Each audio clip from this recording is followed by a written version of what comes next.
Hello everybody, it's Az here with Lucky Duck Games. Thank you so much for joining me. We are here with only 27 hours left, one day basically left in the campaign. Please let me know in the chat if I am live and you can see me whether you're on Facebook or on YouTube. I've got my comments over here, so if you see me glancing that way, that is what I am looking at. So give me a little hello if you're here. We'll probably have a little bit of delay, but we'll wait for people to come in. So the plan this evening is I've got some news. I've got some news that literally only got decided about an hour ago that I'm going to announce live, and then I'll also do it after the live on the campaign itself. There's loads of members in the team don't even know yet. Then we'll answer a few questions, and I think there's a couple of questions in the chat already. I'm hoping you can hear me. Hey, hello, Franco. Okay, great. I'll answer a few of your questions in the chat. We'll bring those up. So if you have questions, get popping them into the comments, and I will answer them best I can. Then we're going to take on this, which is scenario 2, again, from the prototype of Elemental Uprising. We're going to take on some mini bosses and give this a really good go, and hopefully I do you proud. Last time I stuttered and we got there in the end. We did win. We convincingly won, actually, but I think I made it look harder than I really needed to. Good evening from the Netherlands. Hello, Bjorn. Nice to see you. Hello, Brie. I see you. Juan, live. Congrats on a great campaign. Wow, like these past 2 days have been incredible. Dominique, live and ready. Hello from hi from Lithuania. Hello. Oh my goodness, we are multinational this evening. Hi, As is Finn. Justin Burt says, hi, As. Hope you're well today. Justin, it's lovely to see you. I'm normally in your stream stalking. It's lovely to have you here. Dragon Pro, greetings, As. Lovely to see you again. Franco, Ban, hello. Ban, I'll answer your questions straight away. At the moment, I'm playing Bruxa or Bruja and Alric, not playing Saitam, unfortunately, but I'll tell you right now, as those champions get and heroes get more and more developed, I'm going to be back. I'm really going to be back and on. Hello from Argentina. Wow. That's incredible. We are literally all over the world this evening. That is wicked. Hello, Franco. Okay. Let's start with a few announcements. So this is most pertinent for backers. I actually wrote myself a little cheat sheet, so I didn't forget these. And this is most pertinent for backers, although it might be something that if you're thinking about backing the campaign is relevant. But these ones are just little things that we're so happy to be doing. Hello from Russia. Hello from Austria. Hello from Poland. Wow. This is epic. Isn't technology marvelous? I'm probably going to slow down the way I speak because I tend to speed up the more excited I get, and maybe I'd be difficult to understand.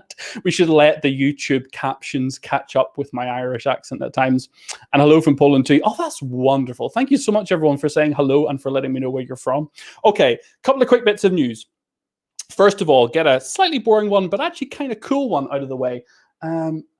I don't have one to show you, but if you were a backer of Rift in Time, we had trays for the heroes. So that would let you have your hero card and your tokens and any special abilities inside a little tray that you could pass out to everybody at the start of the game. We decided that with Elemental Uprising that we would also make hero reference cards, so big tarot cards that would essentially, let me grab one, hold on. Here's what I'm talking about.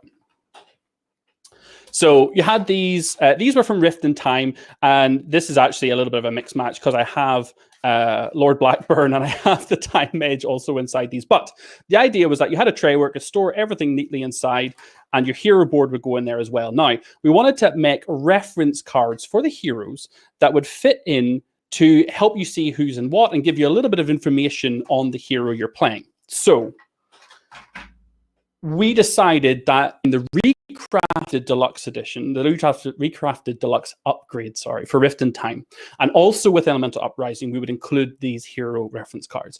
We were putting 5 into the deluxe for the 5 heroes in the base game, and I'm putting 9 into the Elementus chest or the Emperor chest. But what we're going to do, because we saw some people asking for in the comments, is we're going to ensure that if you take the recrafted deluxe Rift in Time upgrade for just the base game, we will include cards for all 9 heroes from the original Rift in Time. So if you don't take the Emperor chest, that's fine. We'll still give it. So if you keep your smaller boxes, you can still have the card in there to help make your game a little bit nicer. This is something that we sort of never planned to do. We never originally were going to do it for Rift in Time, but it's something that we decided was a good upgrade for Elemental Uprising, and we wanted to pay it back to backers of Rift in Time. So, original backers, if you take the recrafted deluxe upgrade or you take the Emperor chest, you're going to get the hero reference cards for the front of your hero trays. That's happening. So next thing for Elemental Uprising backers is at the start of the campaign, and sort of so far, we had this little sticker satchel, which comes directly from Kingdom Rush itself. This is actually a satchel found from the game. If you've been keeping track, which I hope a good number of you have, we've unlocked a lot of new stickers, like a lot of new stickers. When you also take into consideration the expansion stickers as well, especially the Dark Elf Slayer expansion, which has 2 big dragon stickers, this was no longer going to be workable. So we are confirming that in the base game of Elemental Uprising, we're going to include, to give you a frame of reference, this is a good example. We're going to include a sticking container about the same size, give or take. Oh, let me switch my camera. There we go. Give or take a little bit. But at the minute, we're currently looking at doing one the same size as the scenario rulebooks from the original smaller expansions. So we're going to take this. We're going to upgrade it to something more like this size, which is going to be cool. But what we're also going to do is probably put multiple pages in it as well. So you can really nicely organize all your tower modifications for the base game, all your tower modifications from More Than Shadows, which has your Umber ones and your Phoenix ones, all your tower modifications from Gnomish Nonsense, which has your Trickster Gnomes, all your tower modifications from Dark Elf Rising. No, Dark Elf Slayer. I always say Rising. Dark Elf Slayer, which includes like the young dragons, and those are big tower mod stickers. So that's going to be just increased. We haven't even announced it in the campaign. We haven't even done artwork or anything for it, but it's going to get put into the base game box. So that is happening. It's not going to be a stretch goal. It's not going to be a target. We're literally just going to add it in because we have to for everything we added, and it's got to be done. Final thing. Hello, by that. And yes, I'll come back to your questions. Please do feel free to put more questions in the comments. I will come back through them and answer them before I start into the scenario. The last point's a big one. Which of you in the chat has picked up one of the bundles or picked up the individual Dark Elf Slayer expansion? Because in there, as I mentioned, we have those big dragon tower modification stickers. And originally, we had proposed on the campaigns, you can see in the contents of that expansion, to have a dragon meeple. Now, a lot of you, which is really awesome, have decided to go for the deluxe edition pledge, which means your soldier meeples, which these are just temporary little guys, but essentially they'll look roughly like this little guy. If you went for the deluxe edition, you're going to be replacing, well, in addition, you're going to be getting rid of these little soldier meeples, and what you'll be having instead will be knight miniatures. And a few of you pointed out when we released the Dark Elf Slayer expansion that the dragon meeple would then be the only meeple in the game for you, and wanted to see if we could do a miniature. Now, unfortunately, we had to wait a little bit for the Chinese New Year to kind of end and the factories to reopen so we could get quotes. I'm going to confirm now and do it later in the campaign that we will be adding a dragon meeple into the Dark Elf every time, Dark Elf Slayer expansion. So that's the $19 Reg Sun and Bajnamin expansion that has those 4 scenarios with the new big boss and the hero. We're going to add a little dragon mini to get rid of the meeple and put a mini in there. And that really what came back from feedback and from questions that were being asked. And as we thought about it, and obviously we need the quotes, we thought, realistically, if you take the Elementus Horde pledge, or if you take the deluxe edition, you're going to have all minis. And that just felt good to us as well. So we're sorry it took so long. We just had to really crunch the numbers and make sure we weren't going to have issues with molds. But Dragon Mini to come, and we have to get it sculpted. We have to make a plan for it. Franco. We have to make a plan for it, get some art together and get a sculpt together for it. So I have nothing to show you, but it's coming. So spread the word. It's happening. The dream is real. I posted the Dragon Mini meeple is real a couple of days ago in the update, and it's so true. So that's my news. Hero reference cards for the Rift in Time. You're going to get them whether you take the Emperor chest or the recrafted deluxe upgrade.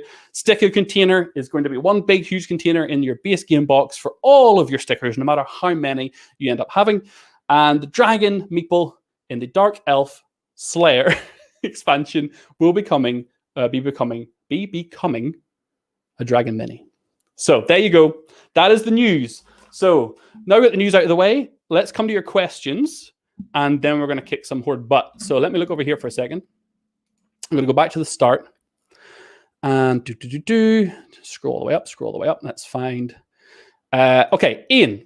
Hi, Ian. I've seen you posting quite a bit in the comments. Thank you so much for taking part. So are we doing a PDF for the missing polyomino tiles from Rift in Time Thunderbolt, Lightning Bolt, Rain of Fire, and Gem of Time Warp? So we're not going to be doing that, Ian. It's not something that we ever planned for and made components for, unfortunately. We did have a misprint inside the Rift in Time rulebook where the contents had a small lightning, like polyomino kind of 3D render thing. That's not translated into something we've actually made. And the intention was, as you can see at the bottom of the spell page of Rift in Time, was that you just use the other polyominoes for this. So unfortunately, no, that is not something we're going to be doing. I'm going to scroll down. Another game time well spent. I love it. Looking for questions. What does the Murky Pond do? So this, to be honest, is still in development at the moment. But the idea is the Murky Pond is going to act something like, it's going to be an elemental feature, kind of like the volcano, kind of like the Magic Blossoms. They might have scenario-specific reactions. They might have constant base rules. And they also might interact with bosses, specifically like the Leviathan, for example, whose tentacles could come out of the Murky Ponds. If I'm honest, there's a lot of different kind of ideas getting bandied about for them at the moment, but they're essentially just another elemental feature that will be turning up during scenarios that are then going to be kind of working against you. So sometimes for you, sometimes against you. So I can't confirm in exact detail what it's going to be, but you can assume that it's going to be water related and kind of scenario specific. So just, it's going to not always be consistent, I don't think. I think it'll be something you'll see a few times. Let me scroll down. Hello. Boom. Andrew says, how family friendly is this? Anyone else with a 10-year-old gaming kids that have tried it first with them? I mean, I don't. So if anyone in chat does have kids that have played Rift in Time, please throw Andrew your feedback. That would be awesome. I do know some people that have played it with younger audiences, and I do believe that the core mechanics of the game, which is taking your polyominoes and placing them onto hordes and covering up the squares, is something absolutely that entire families can get on board with relatively easy. I think the game, though, does come with a difficulty curve that goes up, and there is a real strategy and a real puzzlement to the actual mechanics of the game and succeeding. So my recommendation would be that yes, they can play it, but if you want to play it kind of with a little bit of house ruling, a little bit of leniency, I think that's probably a good idea, because the core mechanics can definitely be learned by 10 years and older. However, the technical and just how good you have to be about planning everything out is probably something that they were going to maybe struggle with unless they find it relatively easy. So base, enjoy it. I think it's absolutely achievable. Okay, so I know why you said Dark Elf Rising, because today Red Rising pure. Well, that's a really good point. But to be honest, it's actually a Star Wars thing.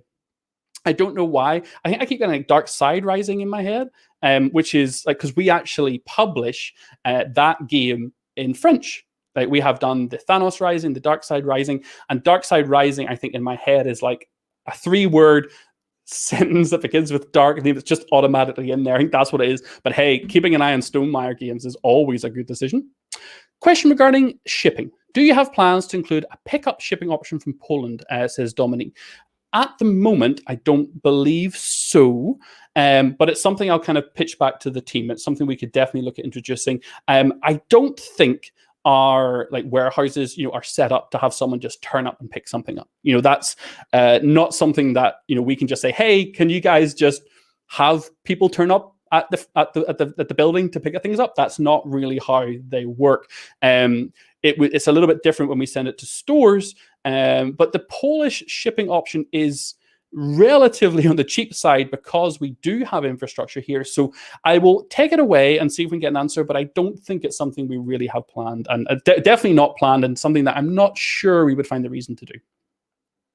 Bano said, and yes, what to do with the Cyclone? So similar feature. This is something that's kind of yet to be fully rationalized, but the Cyclone is going to be something that's going to move around the board. It's going to be essentially another obstacle for you to deal with on the path, pushing and kind of manipulating hordes and manipulating heroes, much like the Dark Clouds that got unlocked for the More Than Shadows expansion. It's like the Dark Clouds sit on top of hordes and prevent you from attacking them.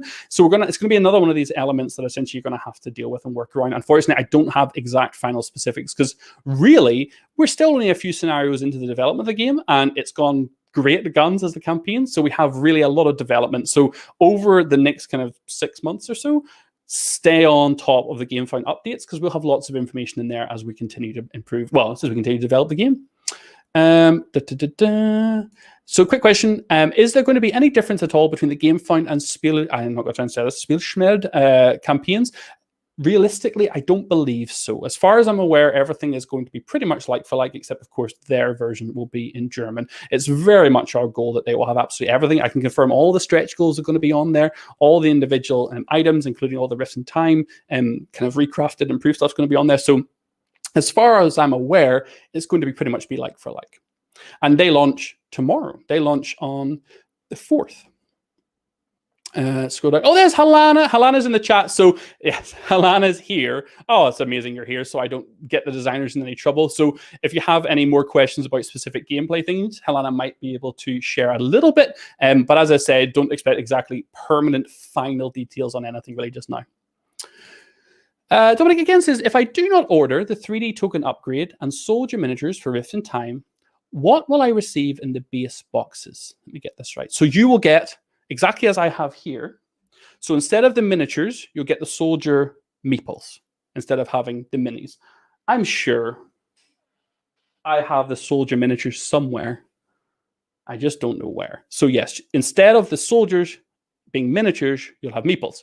Instead of the 3D tokens, you'll have actually, again, what I have here. So you'll have gems, and the hearts will be slightly different to this, actually. But that's essentially the base.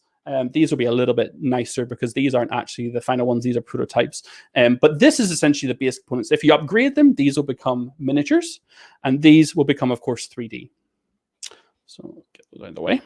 So it's just, it's really taking your game from being punch board and wood to gorgeous plastic. Okay. Murky Ponds. Oh, there's Halana. So Lana did say Murky Ponds do have a variety of different things depending on the scenario. So yes, I was a little bit right. Scrolling down.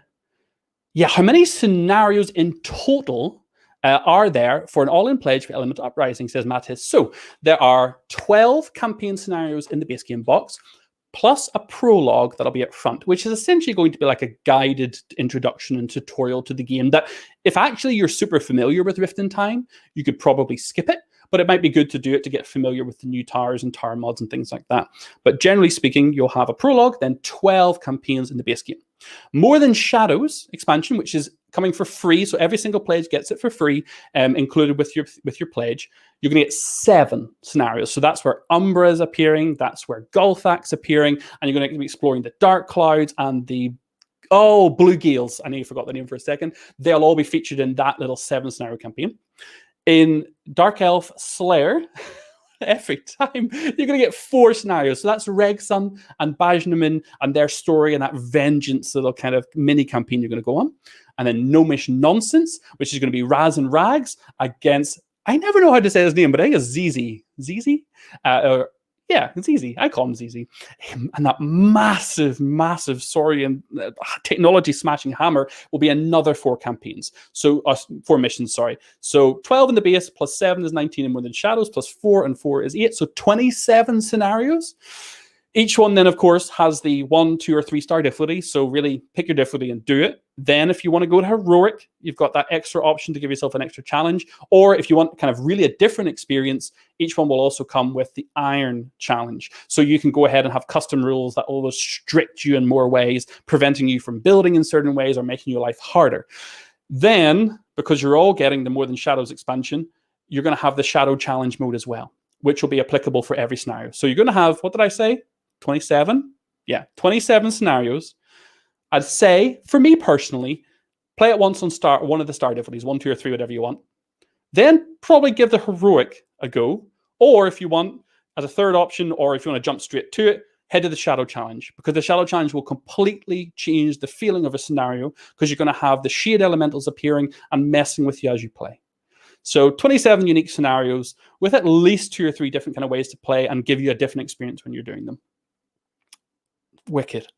Just as I'm piecing it out in my head, I absolutely love it. Hopefully that answers your question.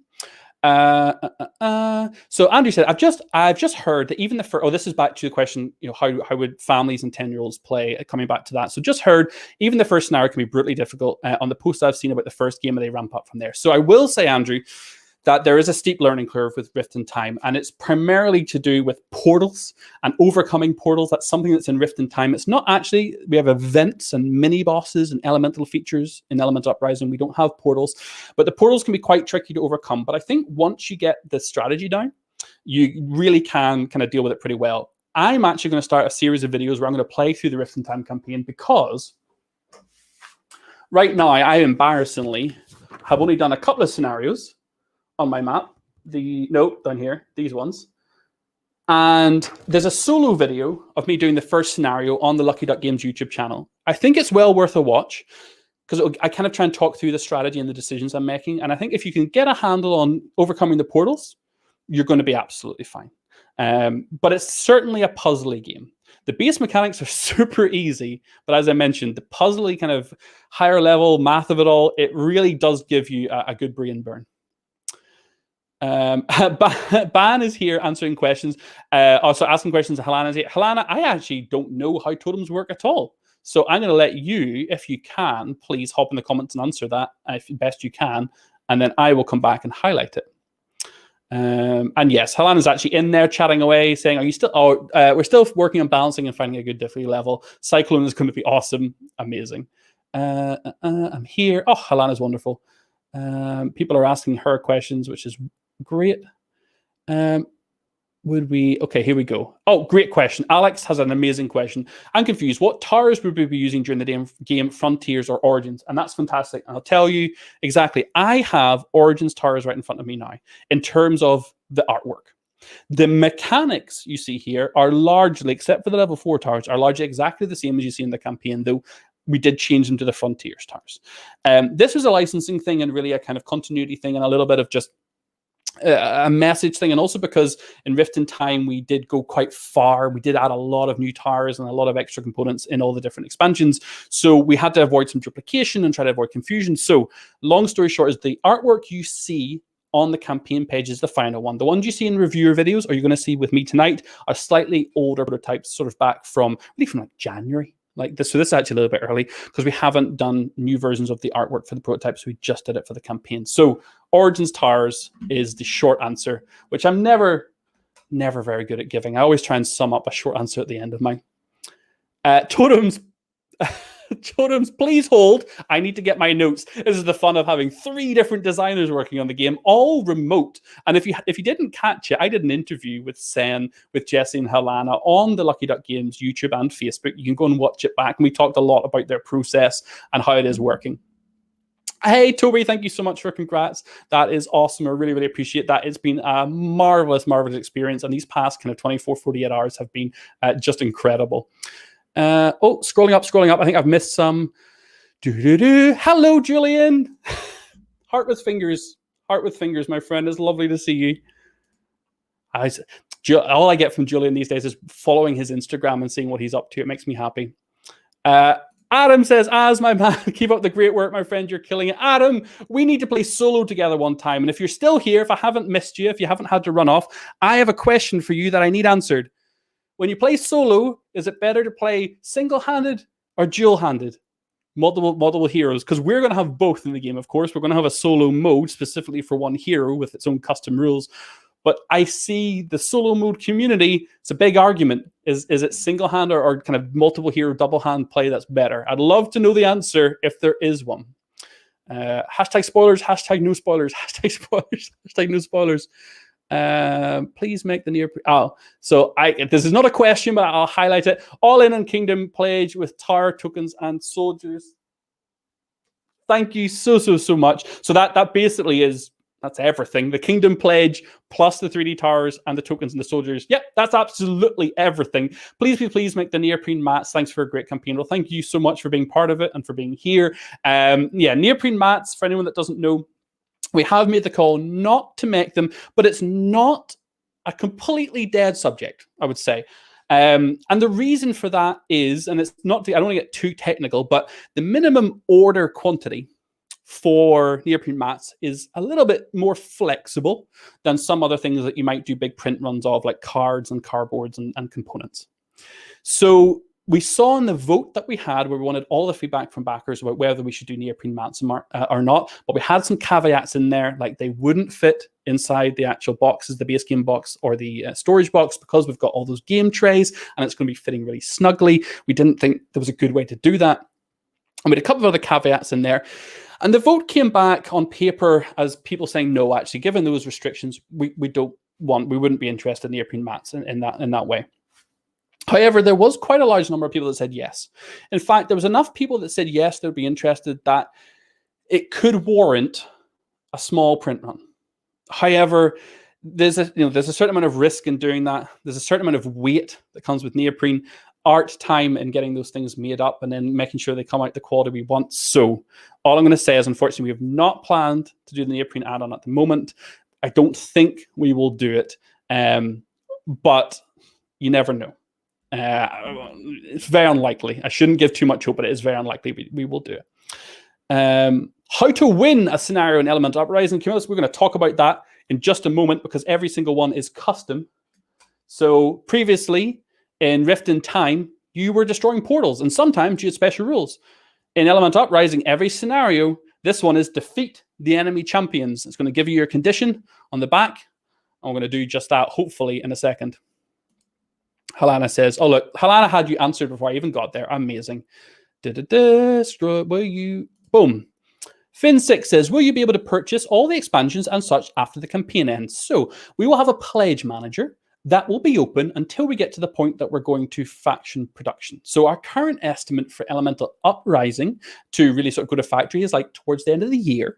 And that way we can deliver around March time. That's hopefully what we plan to do next year. It's the estimate we've given for delivery of Elemental Uprising. So we will try and keep the pledge manager open as long as possible until we need the final numbers on what we take to the factory. And at that point, that's when we'll kind of close it and say, right, pledges have to be finalized. You can't order any more from this point. So up until then, up until towards the end of this year, give or take a little bit, you'll be fine to add stuff in and customize and add stuff later. Once everything's been delivered to backers, we will see the games go to retail. So the base game of Elemental Uprising will go to retail, as will very likely the Dark Elf Slayer and the Gnomish Nonsense expansions. But there's a lot of what we call Lucky Duck exclusive items in the campaign. So the Emperor chest, the Elementus Horde, the More Than Shadows expansion, crucially, that $39 one that you're all getting for free, because it's basically all the content that you've allowed to happen, that will be exclusive. It won't go to stores. So yeah, have a look in the campaign. Anything you see with the Lucky Duck exclusive icon will be available, but likely in small numbers on our website and at conventions and stuff when they come back, hopefully. Scrolling down. Is it possible to play with Origins and Frontiers towers at the same time? So I'll answer that right now. There will be no Origins towers. Ignore these. Ignore them. Ignore them.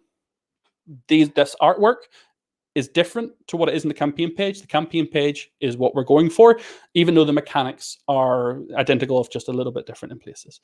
You will not, in case anyone needs to know, in Rift in Time and Elemental Uprising, the only elements that are going to be cross-compatible are the heroes. The heroes you can take and play inside both. So you can have 18 different heroes. Who can crunch numbers very fast for me? 18 different heroes. You pick 4 at a time. How many combinations is that? I really would love to know. Someone who's good at math out there can do this for me. 18 heroes, 4 heroes at a time. How many different combinations can you make with that? And that's fine. Nothing else is going to be cross-compatible. Oh man, you guys are full of questions tonight. I love it. I've lost. Where is it gone? There we go. Okay, so let me scroll down. Pablo, hi. The Elementus chest will come in the same box with all base game and expansions, including the More Than Shadows expansion. That is exactly correct. So, to give you a little bit of context, yes, here we go. We had a campaign last year for this. This is Chronos of Crime, the Millennium series. Now, the way we did it is you got 1400, 1900, 2400, and also an exclusive expansion called Chronicles of Time as 4 individual boxes. And then if you got the collector's edition, you got this box as well. And this box stored everything inside it. So it kind of meant the 4 boxes you had for the individual games were kind of superfluous. And to be honest, it was something that was kind of a manufacturing restriction in a way, but it's also something that we really listened to backer feedback on when we realized just how much wastage that was creating. So what we're going to do now, taking this as an example, is if you get the Elemental Horde or the Kingdom Pledge, so it's anything that has the Elemental chest in it, it'll all come pre-packed. So base game, the 2 mini expansions, 2 small expansions, and the More Than Shadows will all be inside one big storage box. With all the game trays, with all the components, all the deluxe elements as well, all inside. Just that box on its own. Now, we have had some requests from people who want to have the individual game boxes and also want to have the large storage box as well. And this is a tricky one for us because there is essentially a thing that happens with board games where they're printed and then the components are separated and then they're packed, right? So you have an empty box and you put the insert in and then you put the cards and you put the minis, you put everything in. So they're packed in China usually. And if we have to do something different where we have not just one box, but now we have to have a different separate one and we have a few different ways of doing it, that is something that adds a lot of challenge in and potential cost and potential, like, not delay, but more handling time, if that makes sense. So we are looking into it. We've had requests, can people buy the Elemental chest on its own? And at the moment, we're hoping to add it during the Pledge Manager, but we really need to get more information on exactly what that's going to entail. So I don't think I'm not sure if anyone answered that yet, but I think it's a question we've had quite a few times. And hopefully, Pablo, that answers your question. If it doesn't, tell me. Stephen K says that horde at the exit is making me super nervous. Yeah, there's nothing quite like starting a scenario and being like, hey, there's a horde at the exit, just straight away, just immediately. Thanks, Alana. I'm gonna try super hard to be on my best behavior and best strategy tonight. Unfortunately, yeah, I see a question about the shipping to Russia. Unfortunately, I don't have the page right in front of me to tell me. Oh, we have math coming in. Okay, I got to get to the math in a second. Any more stretch goals coming from Eduardo Dupree? I mentioned a few things at the start of the live that we're going to be improving and increasing and changing our meeple to a mini. We're not going to stretch goal it. We're just going to add it in. Like it's possible, so we're just going to do it. And we're not going to kind of make a mountain out of a molehill, let's say. We're just going to do it. Helena says, ads, we had Origin Towers in Spider. Yes, that's a really good point. So one of the things Helena is saying is in the Rift in Time Spider Goddess expansion, we had Origins Tower artwork. So yeah, we really had to move away and avoid confusion. Bree says, so combinations, we have some mathematical disagreements here. Oh, so we have, what did I say? 18 different heroes. With 4 heroes playing per time, how many combinations do we have? 3,060, says Bree. 73,440, says Dominic. Bandai Tree says 3,060. Halana's brains explode. Yeah, there's a bunch of math going on. So 3,000 combinations. If you really wanted to play that much Kingdom Rush with that many different heroes, you could. I'm sure my brain cannot handle it. Nathan's making a comment on the neoprene mats. Yes, like the idea of it. Most neoprene mats, I must admit, my neoprene mats are largely stored separately, although most of them are a little bit bigger. They normally tend to be like Magic the Gathering or card size. So, like, what's that, like a foot tall by 2.5 foot wide, something like that. So these were going to be smaller. So it's something that we really considered. But yes, it didn't make sense for us to try and squeeze them in around, the game tray storage solutions. But if you change your mind, I really appreciate all that little feedback. Matty said, I saw Board Game's cool review of Rift in Time, and he said it would be great if there would be a container for polymer shapes, like an organizer. Is that something that's being considered? That's happening. That is happening. So if you get the deluxe edition, or you get the Elemental Horde, or you get the Kingdom Pledge, you will have, so in front of me, this is the old Rift in Time tray. And we are improving and changing this in a number of ways. The first thing we're doing is we're going to take the towers and the damage tiles and separate them. So they will be, the tower damage will be in a separate tray that you can pass around the table between the players and will be much more accessible. There'll be more divisions, more separations for all the different types of things that you'll use. And the towers then will be separate from that. So 2 different trays. They will also have snap close lids. So you can completely store your game sideways, upside down if you want, whatever way you want to do it, and everything will stay nice and snug and secure. So we absolutely listened to the backers from Rift in Time and wanted to do everything we could to make sure both Elemental Uprising improved on what we did before, and also that we reinvented what we could for Rift in Time for anybody that wanted those new storage solutions. So if you're a Rift in Time backer, the recrafted deluxe upgrade will give you exactly what you're asking for the base game. Or the Emperor chest will give you essentially the same, but for everything from Rift in Time. So base game, Spider Goddess, JT versus Sir Gerald Lightseeker, and also Veznan versus Moloch expansions. High five for getting all those right. And t-shirt from Mr. Meeple Board Games clothes. Somebody who knows somebody at Mr. Meeple, get me a sponsorship, right? We need to make this a thing. I love them. I back them every time. They have a Kickstarter going now already for socks.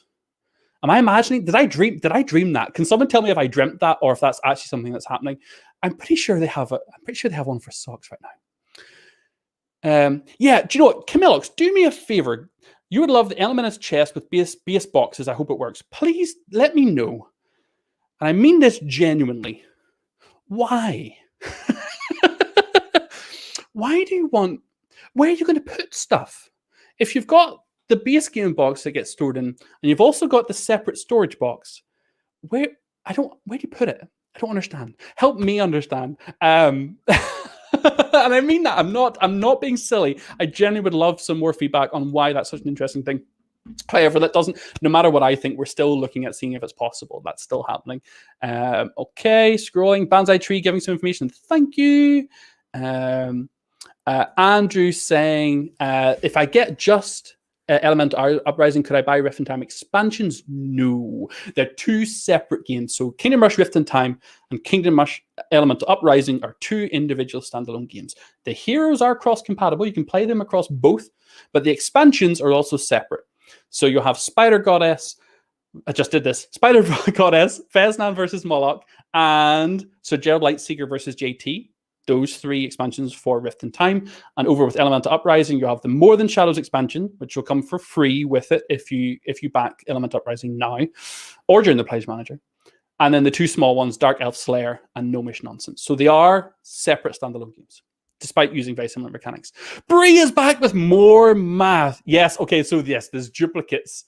Both. Oh yes, because yeah, we don't count reordered heroes. Although if you were playing with 4 different players, then technically you would have the same 4 heroes, but each player would be playing as a different hero, so would be getting a different experience.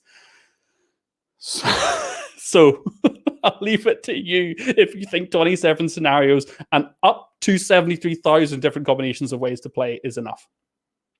I have that t-shirt. I approve, says Andrew. I approve as well, and I love that you have it, sir.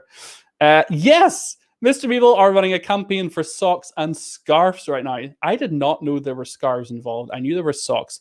This is happening. I'm going to make a note to check that out later. Okay. I think... Oh, more math!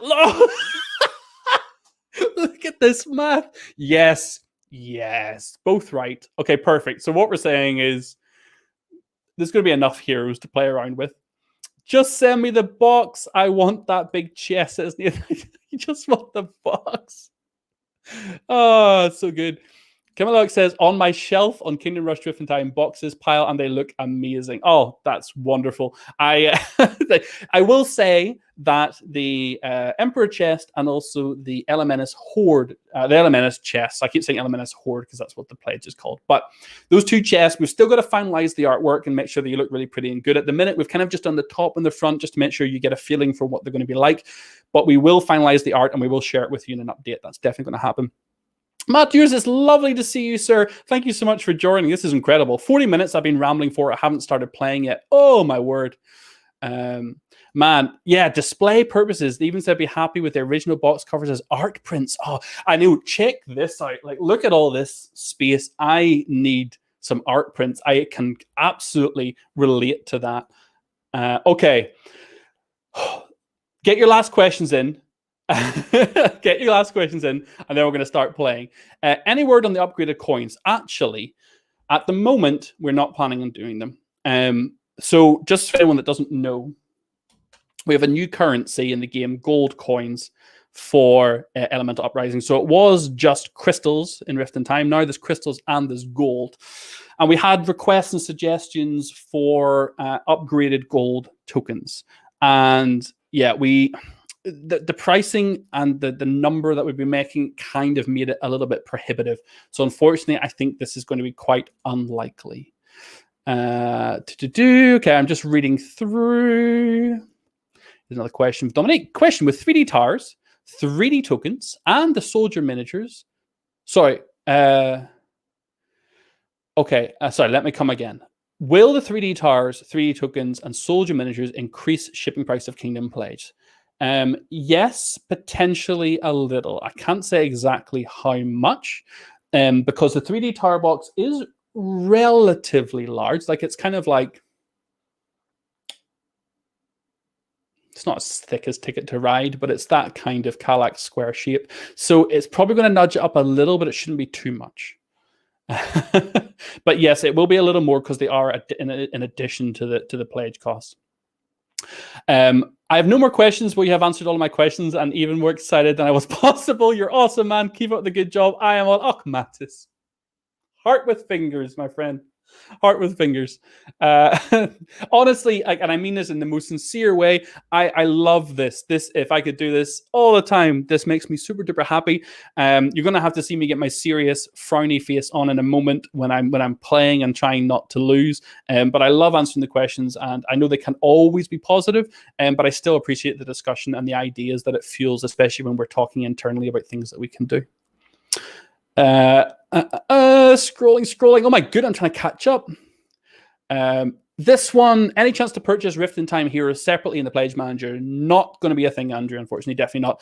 And again, it comes down to manufacturing and production process. It's just the way things are done, bringing them together, separating those out. It's just not something that we can do. I am sorry. We're a board game publisher, not a miniature manufacturer. And I thought I was at the bottom of the comments, but I'm not even close. Scrolling. Wait, what did Halana say? Hold on. You should have seen the Xmas tree that Jesse and I made with our designer copies. We had 12 copies of Rift in Time. I also love that the designers call it Rift. They shorten it to just Rift because they're classy like that. Just I got 12 copies of Rift. They shared some amazing social media pictures of a giant box Christmas tree, which I adored. Scrolling down.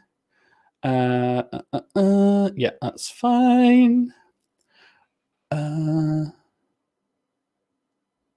One of Helena, are you here for this question if you haven't answered this already? Captain Marino says, in Rift in Time, there are more optional level 4 towers to play with in the Spider Goddess expansion. Is this something that will be in Elemental Uprising? Now, my initial understanding, but hopefully Helena will catch up in a second, is that no, that's not going to be the case.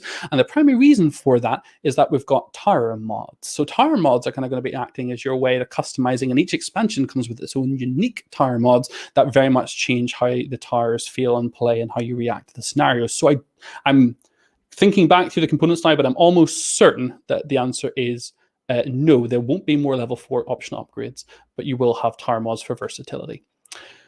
Okay, I think we're good. I think we're caught up. Looking forward to watching the gameplay. Thank you so much. Hey, thank you so much for all the questions. It's been incredible. So let me grab my tower mods back and grab some water. And then let's get ready to play. Yeah, and Helena's just confirming what I just said. Let's just leave that on stream for the rest of the night. Let's just say what I just said. Fact. just gonna leave that there and say Helena supports me in everything I said. Oh man, aren't cheeseburgers amazing? Yeah, thanks, Helena. You got me. Okay.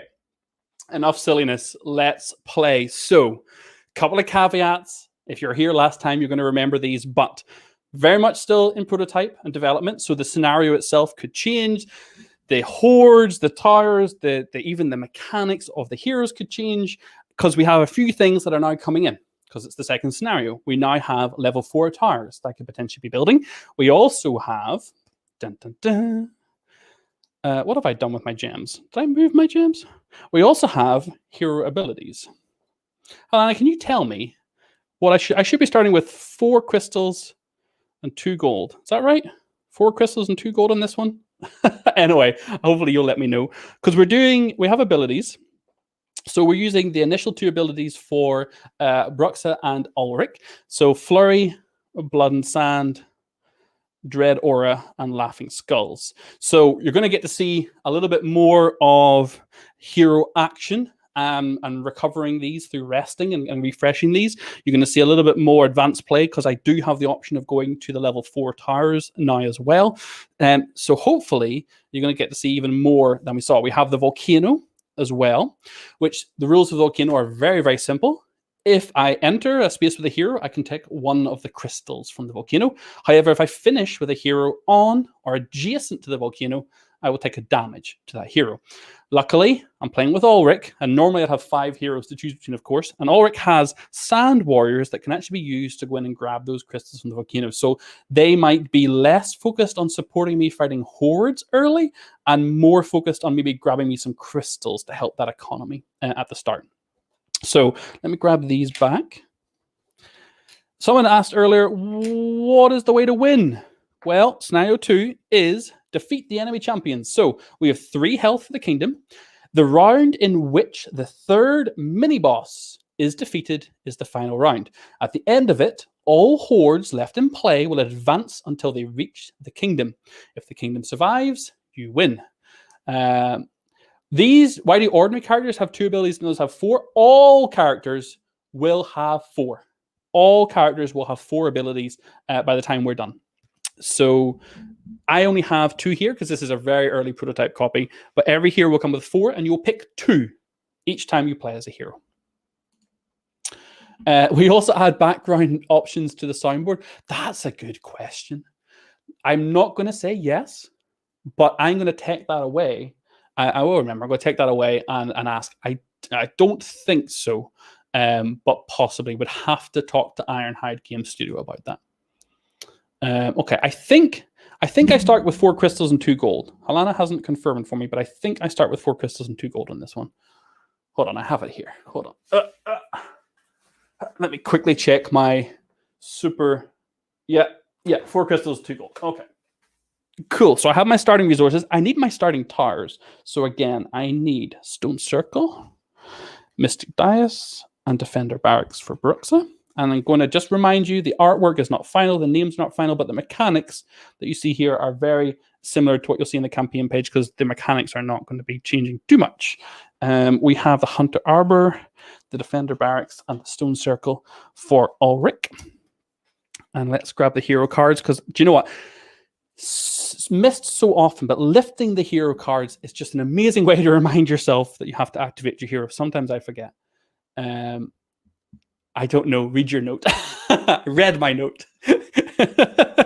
Okay, let me flip over the hordes and see what we're fighting against. So a good thing is this is not something you might have been aware of, and I actually didn't realize this until about my 3rd or 4th game. But we have 3 different colors of hordes primarily, green, red, and yellow. And on the back side, you'll see at the bottom, you can see which way they're meant to be facing because this should always be faced with the exit. And the color here tells you what color of horde that is. So I know that horde is worth a crystal or a gem. Sorry, a crystal or a gold coin. This one is definitely worth a gold coin. Oh, wow, that's a big threat to put right there. I don't like that at all. And the red one, oh man, that's a lot of little dudes. That's a lot of little dudes. So I'm going to get into it. I'll try my best to let you know exactly what I'm doing. I'm going to be playing 2-handed. So I'm playing 2 heroes at once. But I will say again, as a reminder, there'll be completely unique solo rules in the final game so that if you want to play solo with only 1 hero, but bringing other heroes to help you or using other mechanics that we're going to write new for Elemental Uprising, that will be possible. But I'll be playing as if 2 people separately here. So I have Bruxa. She's going to be responsible for the purple building sites. So there's 1, 2, 3, 4, one underneath that magic blossom over there. And Ulrich is playing with the green building sites, which is here, and over there. Again, I mention this because it's hard to maybe get across, but whichever hero takes which building site can have a big impact on what towers you give them. And I'm going to tell you immediately that I'm kind of regretting this setup right now, because that tower down there has to have a diagonal, and Bruxa has 2 towers that only go straight at the start, so they're immediately upgrade considerations for me. Ban says, how many boss battles will there be? I mean, I can tell you right now that we've got, across the whole region, 6 big bosses. Is that right? Elemental, Leviathan, Bajnamin, Zizi, Gulthak, and Umbra. So you can expect at least 6, but I think that with the replayability mode and also potentially some of the bosses maybe coming up in multiple potentially, you can expect at least 6 scenarios with bosses. I think that's fair to say, although Halana will come sweeping and tell me if I've been really wrong. Okay, let's do it. I talk so much. Far, far too much. So I'm going to do what I always do when I start a round. I'm going to skip the first phase. We don't have to spawn new hordes because we have them on the board. So we're going immediately to playing tower and hero cards. The first thing I like to do is talk about the immediate threats. So this one is potentially going to move 2 spaces to here, and it has 2 tough monsters on it, which means I have to work them down over multiple attacks, and it will spawn a new horde here. So this is not drastically bad, but speed is always something that we have to be mindful of. Secondly, this one is obviously a massive threat because it's going to hop right in, so I have to deal with that or hold it in place with a hero or soldiers. This one, I really need to start working on relatively quickly because there's a lot of things to deal with, and they're in awkward shapes, which means I need to whittle them down. And we have 2 horde stacks here, a spawn point for this square and a spawn point for that square. So I'm aware that this is kind of a busy choke point that I want to make sure it's kind of clear so hordes aren't jumping over each other as they spawn. For sure, 6. Okay, good answer. Okay, so here I go. I'm going to really ensure that I take care of that one right now, which means let's activate Bruxa. And I'm going to have her move. I'm not going to have her engage with it. 1, whoops, sorry, Bruxa. 1, 2, and turn around to face this way. And do her basic attack, which is just a simply 2x1 attack. And I think I'll simply put it here like so. And that's fine. That's all I need to do with her right now, I think. Then I'm going to activate Ulrich. He's going to come in as well. He's going to jump in and attack this horde. He's going to engage it. And as I move him, I'm going to bring Sand Warriors as well. Now, these Sand Warriors have a movement of 2. So the first one, I'm actually going to engage with this horde. And the second one, I'm going to have go 1, 2 over to here to potentially go and pick up a crystal on a subsequent round. I really think building my economy up is a really good call. Then I'm going to just literally use Flurry, which is this. I think Flurry feels good. And I'm going to immediately flip that over instead. So this is an action. So I've got a movement and an action in either order for Ulrich. I'm going to use Flurry to put down a nicely spread out range of damage here. And that is taken care of. Now, I'm starting to think a little bit strategically already about where I want this horde to be. Do I want to put a soldier on here to slow it down so that if it tries to move, it only moves 1 space? Or I could even attack it in such a way that I start covering some of those speed monsters. So I think that's what I'm going to do. I think I'm going to chip away at it. And I think what I'm going to do is I'm going to use the Mystic Dais from Bruxa. I'm going to place it here. And it can be freely rotated. And I can only cover 1 square of each tough enemy with a single tile. I'm going to put it... no, I think I felt okay about that. I'm going to put it there like so. That feels all right. Not amazing, but it feels okay. I really want to slow this guy down a little. So I'm also going to play Hunter Arbor from Ulrich here. And we'll put a little 2x1 out. covering this like so. Then I'm going to use Brux's stone circle to put a little single one out and cover up that speed. Now, I've played a little bit, and I'll tell you guys, give you guys a little bit of insight about why I'm so keen on doing this. The reason is, what I really want is this horde and this coming horde to be together. Because that way I can use my artillery and my splash from my soldiers as they throw their daggers to hit both of them simultaneously. Now, that would also be possible if it was here, because I can go to adjacent, but by being right side by side and keeping them there, it's going to make it really easy for me to continue doing that. So, yes, I like this. Now, I've still got the Defender Barracks left on Bruxa, and I've also got 2 towers left on Ulrich, but I'm going to upgrade them. So, Defender Barracks and Stone Circle become a Warden Barracks and a Boulder Circle for Bruxa, and that Defender Barracks becomes a Warden Barracks for Ulrich. And I feel all right about that. Feels a little inefficient here, but generally speaking, and I've maybe made things a little awkward for myself here, but we're going to live with it. I think we're all right. So phase 2 is over. We're going to now destroy Horde Tray. So first of all, this one's going to get destroyed. Ulrich would usually take a damage, but by having his Sand Warrior there, the Sand Warrior will die and give Ulrich protection so that he does not take damage. And before Bree says anything in the chat, because she always keeps me right, I'm going to put a skull on top of Bruxa, because a horde that was adjacent to her died, got destroyed, so she gets a skull on her passive board, and we're going to get ourselves a gold coin. Shiny. We've got no more destroying to do, so we're going to do some advancing. So going this way first, this one will move just 1, because we covered up all of the speed, and this one will move 1 as well. There to there. Now we're going to pick up tower and hero cards. So I'm going to pick up the 2 leveled up towers for Bruxa, plus her Stone Circle and her Mystic Dice. And 1 tower.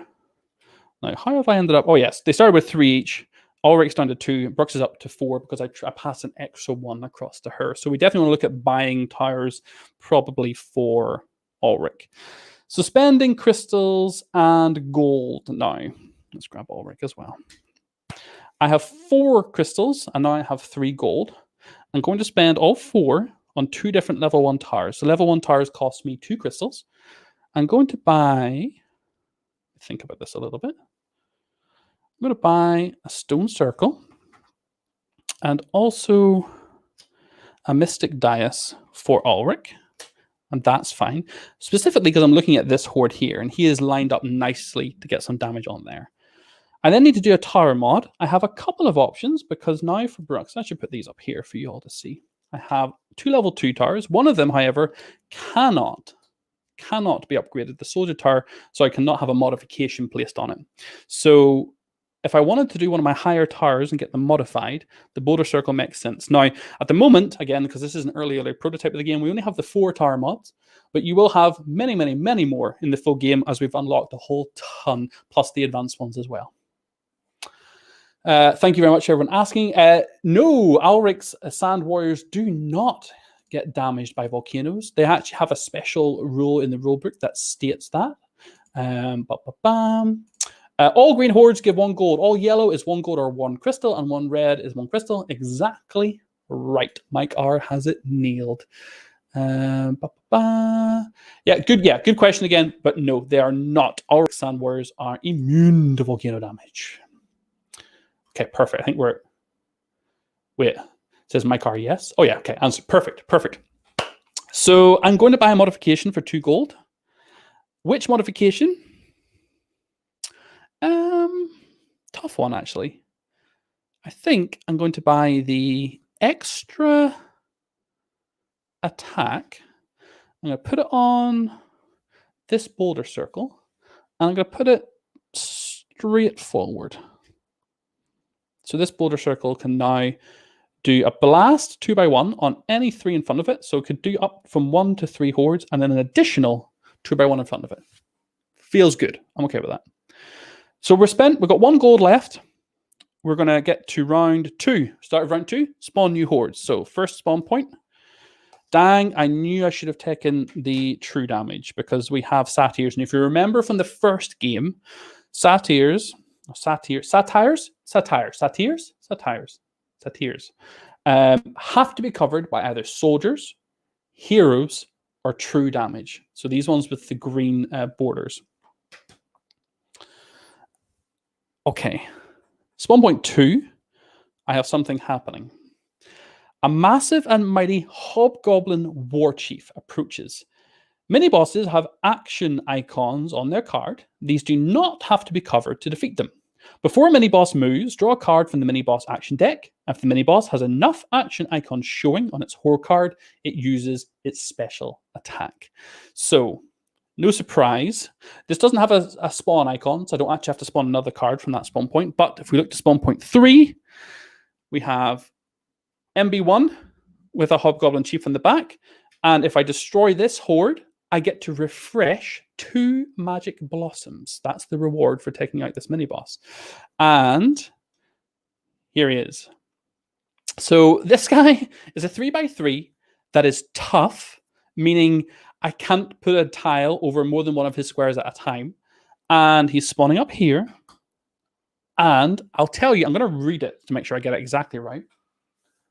So when he activates, he'll do a cleave attack. So if I draw a card from the mini boss deck and the skulls that he has available on his horde card are equal or greater than the number that I reveal from the mini boss deck, he will remove all soldiers from the horde and each adjacent horde, and then all heroes on or adjacent to him will suffer a damage.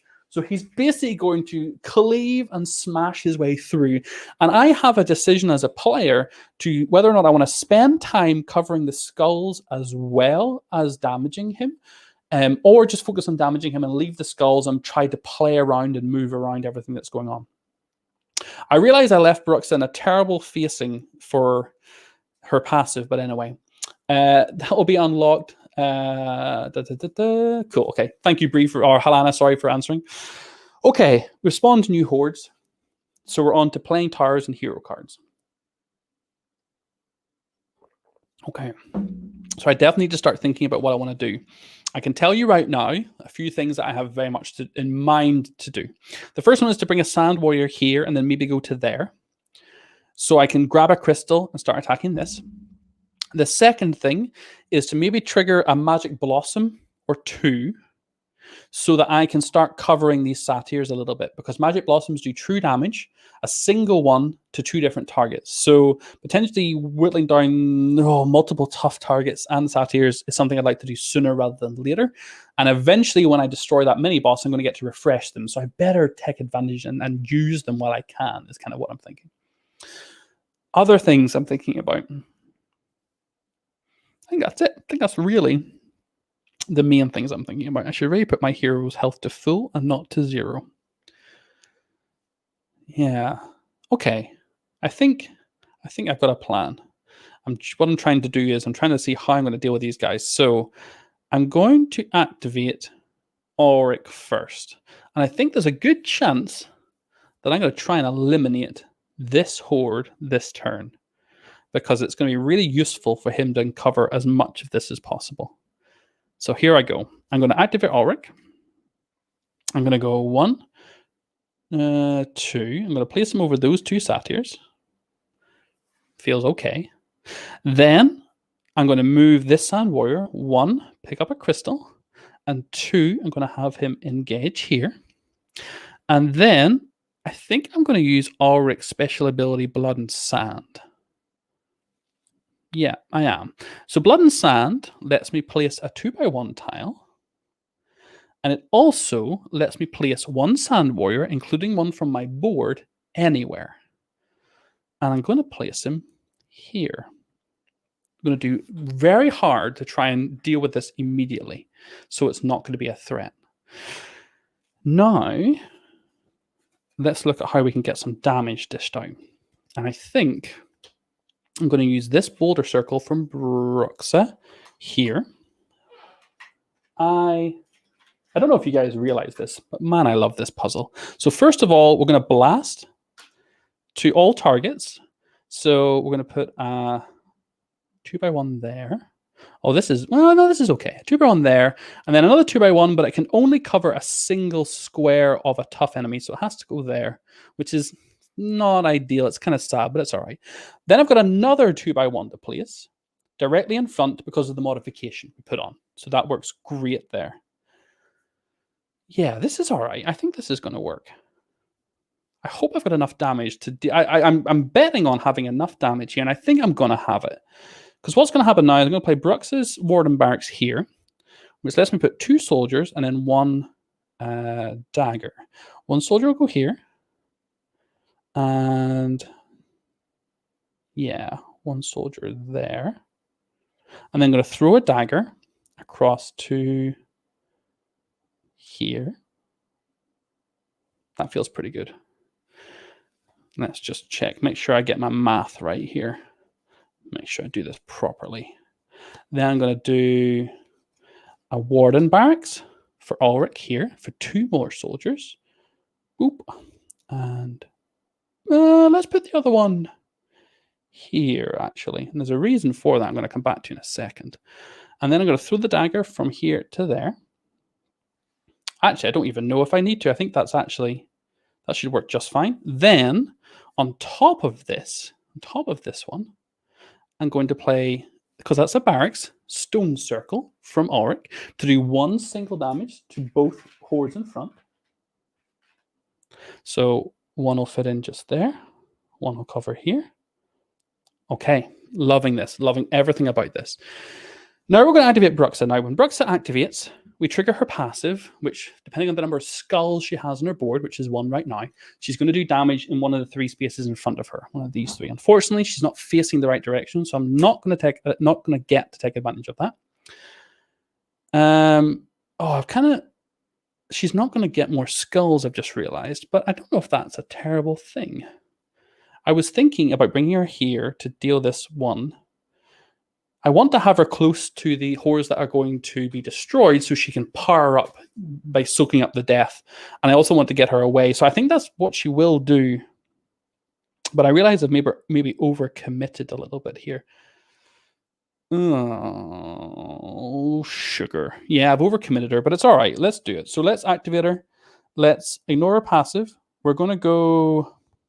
I don't even know if we need to trigger the blossom. No, let's trigger the blossom. So we're going to go 1, trigger the blossom, which will let me put 2 singles down. And I will say we will have specific damage tiles for the blossoms in the final game. We're going to put 1, because they have to be on 2 different hordes, right in that awkward space, right bang in the middle of the mini-boss's face, because that's a painful place to try and get some damage on. And the other one, I'm literally going to put just here. Now, this looks a bit crazy because what I set up to do was to put it there, but I've realized in hindsight that I should continue my movement. So 1, 2, that's fine, I think. No, let's go 1, 2, 3 and face her that way. Yeah. And the reason I've done that is because I'm going to simply just use her basic attack to do that. And this is a problem. I don't know what this is. I don't know if this is an event or this is going to spawn a horde. What I really want to do is leave her here so she can soak up the death from both of these hordes. But if I leave her there and I don't spawn a horde, she's going to lose her passive, so it's risky. If I put her here, it's... No, do you know what? Let's leave her there. Leave her there. Hopefully, we take advantage of her passive. Okay, so she's done. And I've still got these 2 towers left for Bruxa, and I've still got 2 towers left for Ulrich. I'm going to absolutely stick with the plan of starting to whittle down this horde over here because it really is a chunky horde. And I bought that tower specifically to start chucking some damage on it. So let's continue with that plan and get some damage on it. The question is now, do I continue to try and put more damage on it or do I upgrade? I know for sure that neither of these towers feel great for Bruxa right now because it doesn't need to be on this side of the board. It could be over there, but this is really a single damage for that horde, and this one's really not applicable from where her building sites are. So both of these are getting upgraded. And wait a minute, what did I just do? Wrong one, sorry. There we go. Stone Circle into Boulder Circle and Arcanist Dice from the Mystic Dice. Okay, cool. I messed up for a second there. Also, she won't miss her activation ability. Yes, exactly. You've got it. Yes, dude, you'll get 2 skulls. Yes, I know, but I need to make sure she's got something to hit with them, right? Yeah, okay, we like this. We like this plan. So I've got a Hunter Arbor left. I could attack the mini boss. I could attack that horde and soften it up even more because it is still has a lot of monsters on it. I'm aware of the fact that these 2 spawns are going to kind of stack up over here. And next turn, we're going to have a big traffic jam, but they're only green. So hopefully that's okay. So I'm going to take the Hunter Arbor from Ulrich. I'm going to upgrade it into a Watcher Arbor and give it to Bruxa. We're done. We've activated. Let's destroy Horde Trays. So we're destroying both of these. I'll just jump in and put 2 skulls on Bruxa so I don't forget. So grab this one. So that's a Sand Warrior back to the board. Meeple back. Oh, look at that. I love, one of my favorite things about Elemental Uprising is the combinations that you pull off, and then you really see them whenever you lift up the horde at the end, and you're like, oh yeah, look at all the different things I attacked this from. That's going to be a crystal or gold. This one's also going to be a crystal or gold, and I think I'm going to take 1 of each. So that way I will have 2 crystals and 2 gold, allowing me to maintain my economy and hopefully get good stuff. So Ulrich will not take any damage, again, thanks to his Sand Warrior, but both of his Sand Warriors now are back on his board. However, I have used both of his abilities, which means if he recovers, he'll refresh both those abilities, and I'll get my Sand Warriors back. So that is probably the most efficient way I can do it. He hasn't taken any damage yet, but still, getting your Sand Warriors and both your abilities back. They do not activate if you build on them. Only heroes can activate. I shouldn't be reading that because that's questions being answered. So destroy, pick up, grab my skulls. No health to change because we were engaged, but we had protection. So we're advancing. Okay. So this horde is actually a little bit concerning. I have, hold on, before I activate it. So before I activate the mini boss, before he moves, he's got 5 skulls showing, which means it's definitely going to happen. We flip a card from the horde deck, and we have 2 skulls. So if the mini-boss has 2 or more skulls showing, which it does, it performs its special attack. So what it would do, I discard this now, what it would do is destroy all soldiers on it and all soldiers adjacent to it, and then deal a damage to every hero on it and every hero adjacent to it. But thankfully, there is none of that happening because I stayed clear of it. Oh, I moved the world. Why did I do that? There we go. Hopefully that's back where it should be. Okay, we're going to pick up Tyrant hero cards. So let's grab all of these. Yeah, felt good about that modification. So I was like, hold on, where's Brux's tower? And I realized I left it under camera for you all. So here you go. Look at that lovely spread. 3 level 2s modified in level 1, all 4 different types. Oh, yes. Ulrich's isn't quite as nice. Well, do you know what? Let's show you Ulrich's. I'll just remember to take these back in a second. So this is what Ulrich currently has. And again, the core mechanics of the game are really quite easy to pick up. You're placing towers, you're dealing damage, you're moving things. Easy peasy, right? The mechanics come in little small nuances, like trying to ensure that everyone has a soldier tower so they can stack where they need to, trying to give towers that are really appropriate for the building sites that hordes are going to be standing next to. There's just so many little things. Did I lift up something wrong? The mage level 1 was Ulrich's. Did I? Oh, you're right. Did I lift that up from the green and give it to... Yes. Thank you. Good catch. Thank you so much. So that's Bruxa. And you're absolutely right. This one was from Ulrich's tower over there, wasn't it? Thank you. So yeah, is that right? I hope that's right. Oh, so I've now got these 3 on Bruxa and the other 5 on Ulrich. See, that's why doing this live is great. I don't have to deal with months of comments of saying, oh, you got it wrong. Your whole video is invalidated. That's why you guys are here to teach me how to play the game. It's the best. Right. We need to pick up tower and hero cards. We've done it. Let's grab Ulrich as well. I always say do it. And then we need to spend crystals and gold. So these 2 crystals, okay, let's have a quick decision. I need to decide what needs to go where. So I really feel like I want some true damage. It's just deciding what I want it on. And I think this level 2 boulder circle getting some true damage feels pretty good. I think that's going to be a thing. So I'm going to spend 2 gold upgrading it with true damage. Nope, that's not true damage. That's perfect range. Okay, so Ulrich has this now. Again, very, very, very much worth noting. The art, of course, will be changing. The stickers as well, we're going for transparent rather than this white. So what you're seeing is very much still, prototype early days. So please just remember that. We definitely want to make things look gorgeous. And I absolutely want another Hunter Arbor. And the reason essentially is because I only have 1 currently in circulation with this Watcher, and I really want to work my way towards the level 4 one for all of those. It can put down 3 different damage tiles, which is great. Will there be a poster in the 3D Towers edition? No, there won't. There was a poster in the original Deluxe King's Deluxe upgrade for Rift in Time. There will not be a poster in the 3D Towers or indeed in anything from the new campaign. That was something that, if you were a backer of the first campaign, that is yours, will not be reproduced. I mean, it's definitely not as part of this campaign anyway.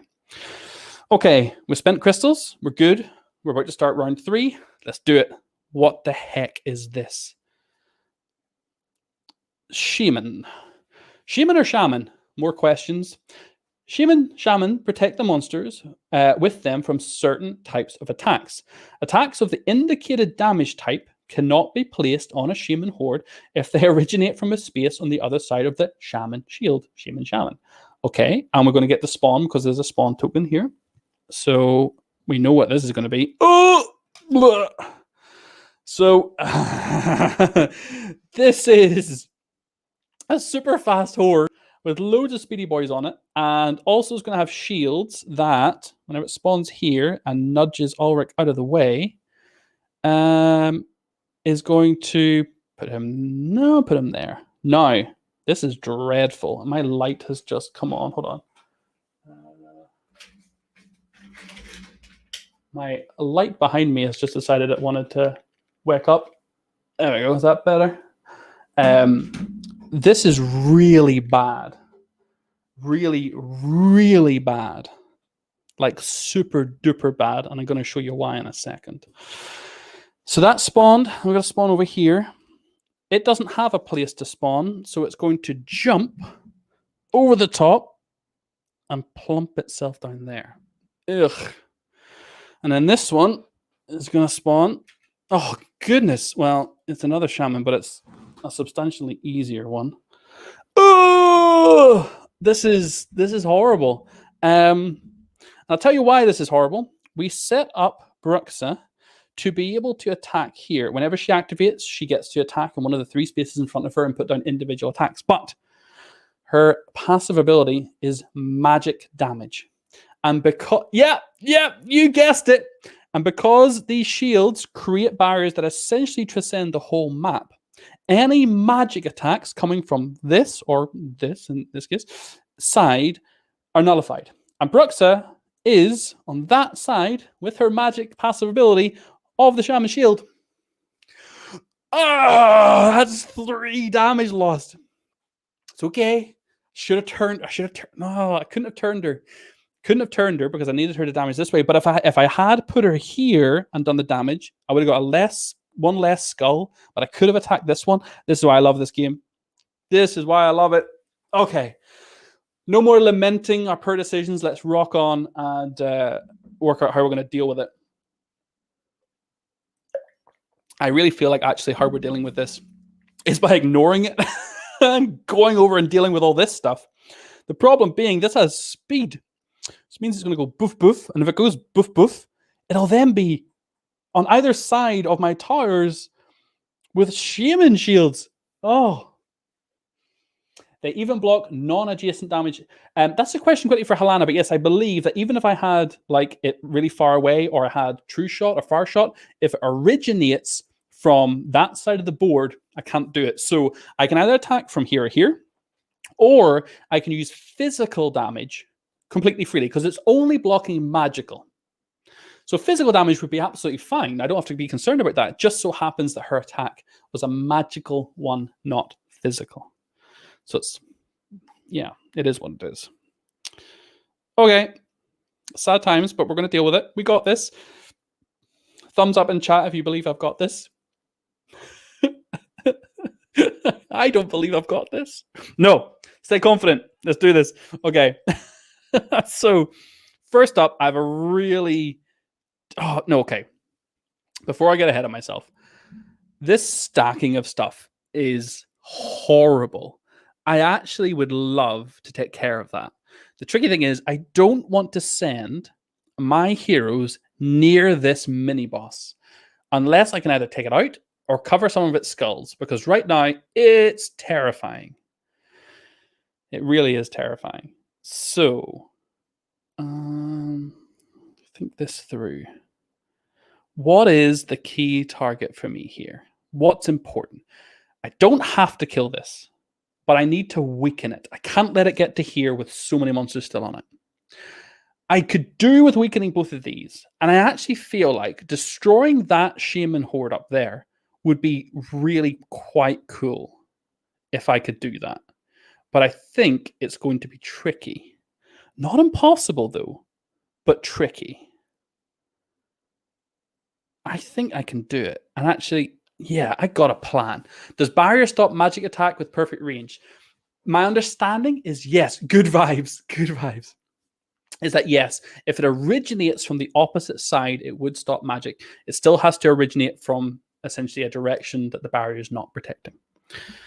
Currently, in the current rules, right, Ulrich is going to play a tower down here. And this is where I think Andrew, if you're still here, I think it was Andrew was asking about the strategies and about how the videos look difficult. The obvious thing I think people get attracted to do at this point is to go after the one that's like the biggest, what appears to be the biggest threat, the one that's further forward. However, that's not always the best call. What I'm looking at is saying, how can I ensure that these two spaces are empty so that when new stuff spawns, I don't have them jumping over and like filling up the path really quickly. And little things like that can completely change the flow of the game, if you know what I mean.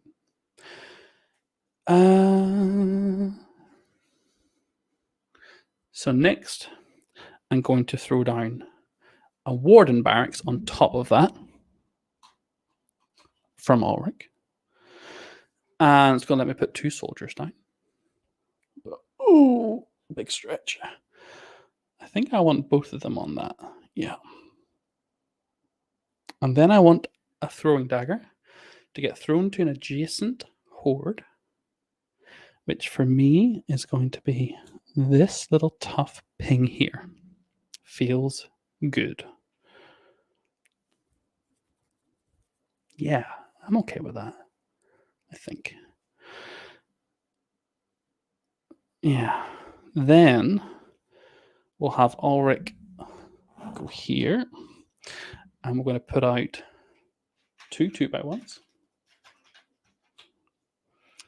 And continue to whittle these guys down. Now, we'll do one here like this. So we're hitting 1 square on each tuff. That's absolutely fine. It's not covering 2 squares of the same one. It's 2 squares of 2 different ones. Now, where is Ulrich going to go? He doesn't have a lot of super attractive places to be. And I'm really not a fan of him being near the mini-boss. You love watching ass suffer.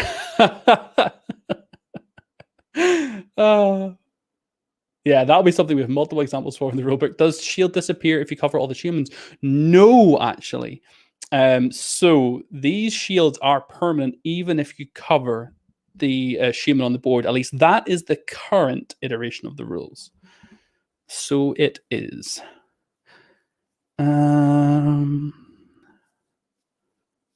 Oh, boys and dears.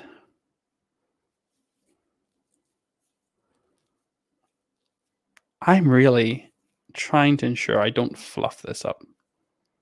And I'm very much concerned I'm going to end up taking a lot of damage here.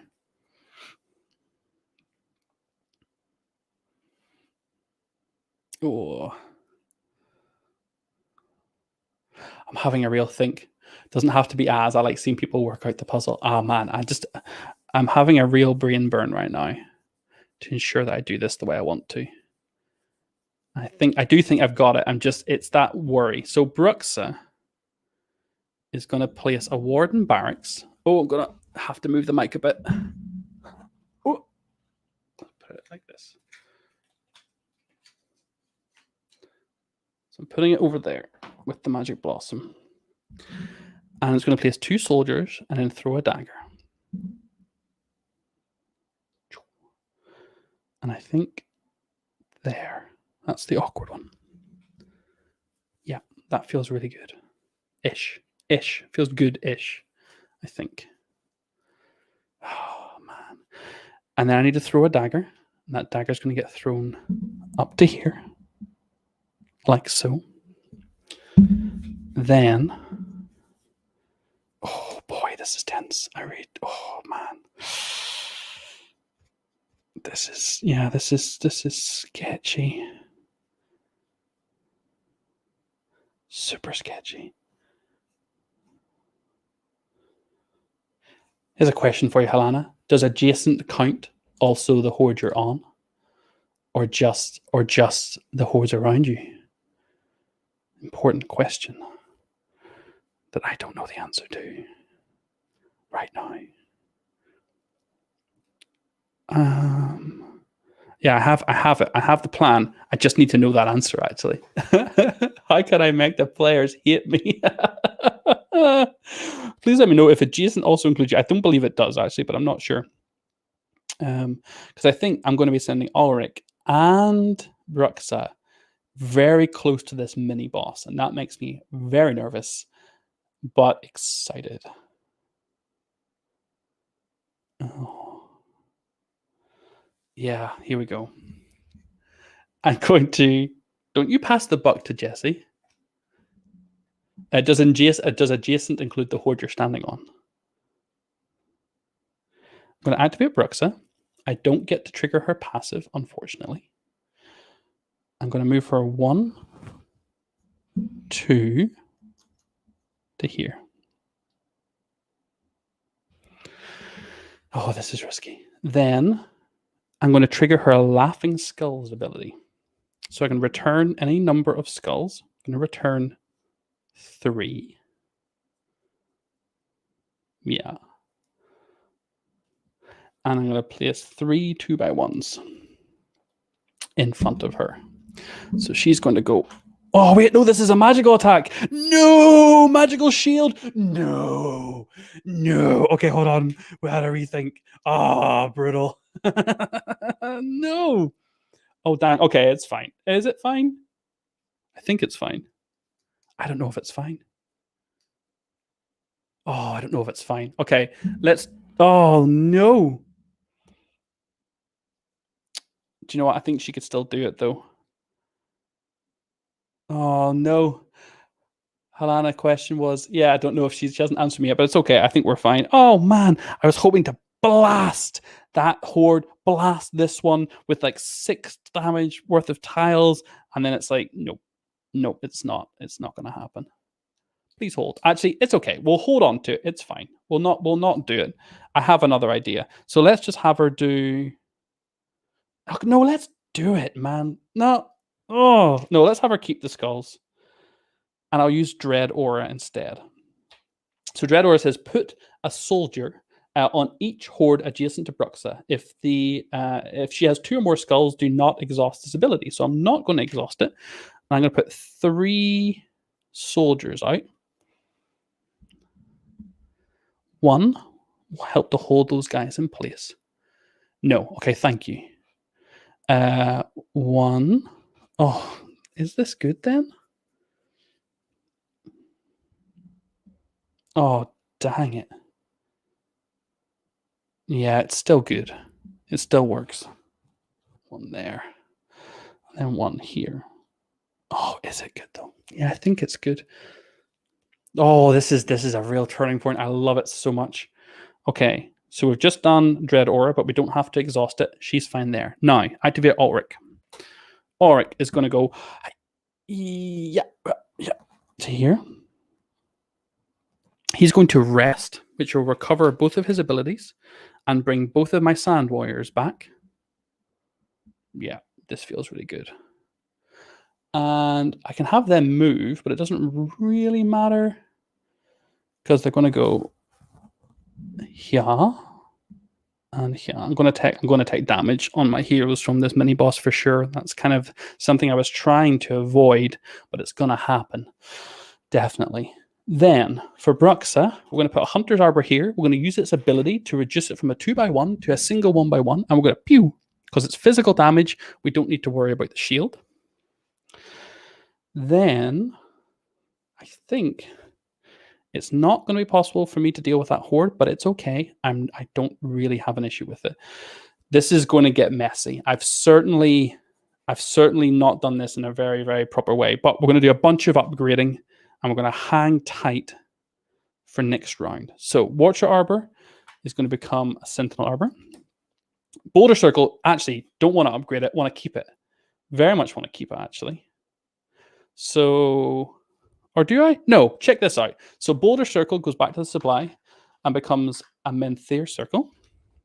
Then the Mystic Dais becomes an Arcanist Dais for Bruxa. And then this Stone Circle becomes a Boulder Circle that goes back to Bruxa. Yay! Are you forgetting to throw both daggers with your soldiers? Did I miss that? I think I did them all. I think I only placed two soldiers, one dagger from that building, that tower. I think that's the only one I placed. And then I shot a dagger over there. Yeah, two soldier towers. One went this way and one went that way. So I think I'm good. Thank you for checking, though. Okay. Cool. Done. All played, all upgraded. We got our Boulder Circle back that's upgraded, so we didn't lose that modification that we put on, which is awesome. Now, let's destroy Horde Trace. So we're only destroying 2, which will put our skulls to max for Bruxa. So she's going to go to 4. This one here is going to get destroyed. Oh, both Sand Warriors at once going is tough, but it means I don't take any damage on the heroes. For now, for this moment, but I don't think that's going to last. I would have far rather kept Sand Warriors, but I think I didn't quite do perfect play. But that's all right. I'm going to get a gold for that. Boom. This one up here is going to get destroyed.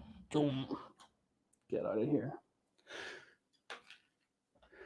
I'm looking forward to a post-mortem after this when Helana's like, why did you do that? Why did you do that? Oh, I can't believe I was watching it from behind my eyes. Another goal.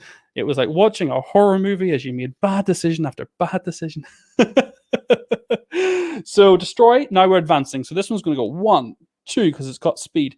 This one is not going anywhere because it has a soldier on it. So boom, it stays in place. But it kills the soldier. This one is a mini boss with all 5 skulls showing. So it's going to reveal a card, and the card is going to say 4, which means it's going to do its cleave. So before it activates, it slices through the hero, or the soldiers, and anyone's adjacent, but there isn't any adjacent, so that's okay. Then it's going to deal damage to Bruxa and a damage to Oryx, so both go to 1 health. Then it's going to move. So it's going to go, I'm going to push my guys out of the way. Yeah, like so. Okay, this is a lot of threat. This is not a threat. Yes, so note the soldiers are only throwing 1 dagger. Exactly right. So it was only 1 dagger per soldier. I'll kind of show them in just a second. Yeah, pick up Tower and Hero cards. So this is Brux's. These are Ulrich. So here's that. Yeah, so you see here, soldier, soldier, and then 1 dagger. But if we level up further, it's double soldier, double dagger. So there are the options for more later. This is Ulrich's. This one is Brux's. We need to modify something in the spend crystals phase. So I think it might be time to modify. Might be time to modify the Arcanist Dais and give it perfect range so it can hit anywhere. So the question is just whose one am I going to upgrade? Am I going to upgrade Brux's or Ulrich's?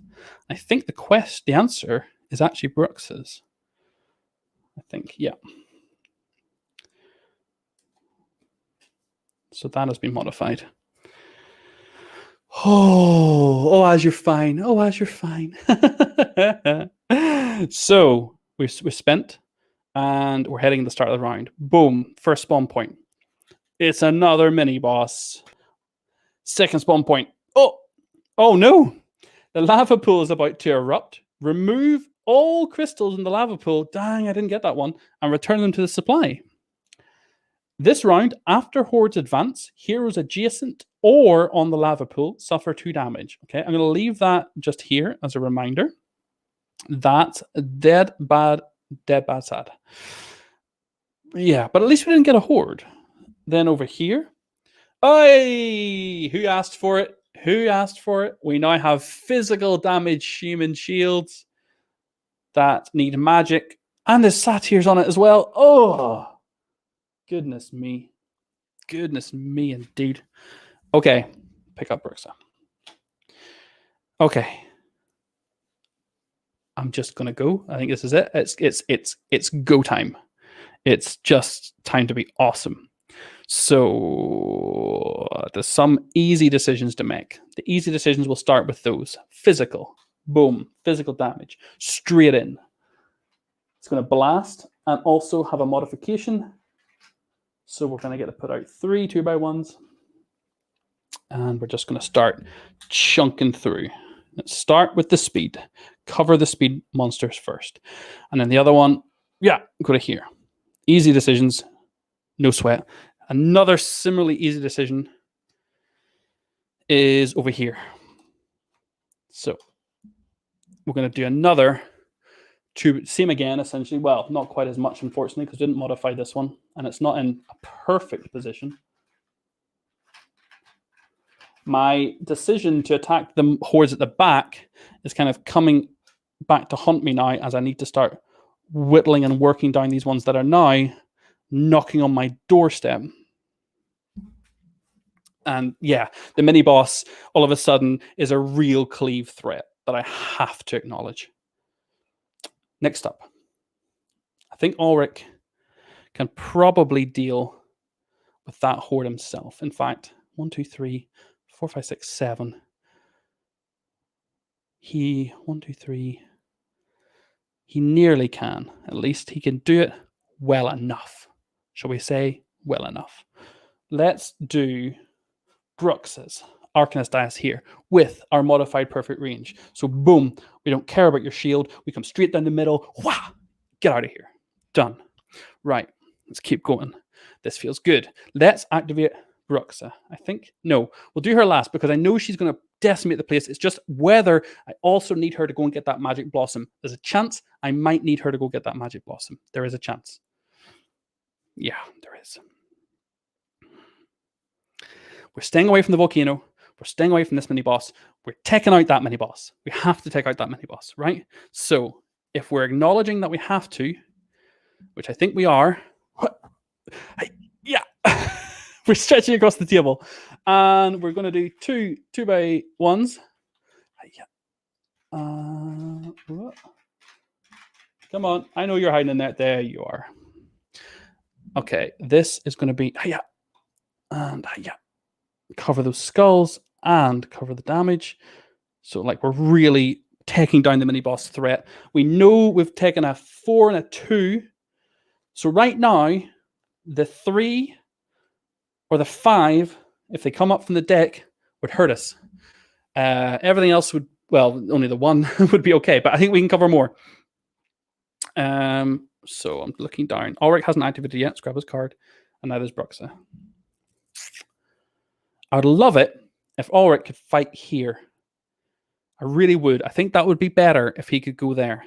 So the question is, can I cover enough of this horde without needing Ulrich to fight there? It's a good question. Let's answer it with soldiers. So Ulrich will play a Warden Barracks on top. We'll go and oh, stand up. Oh man, sausage fingers strike again. And that's going to throw a dagger over to here. Yes, I love it. So Where's this going?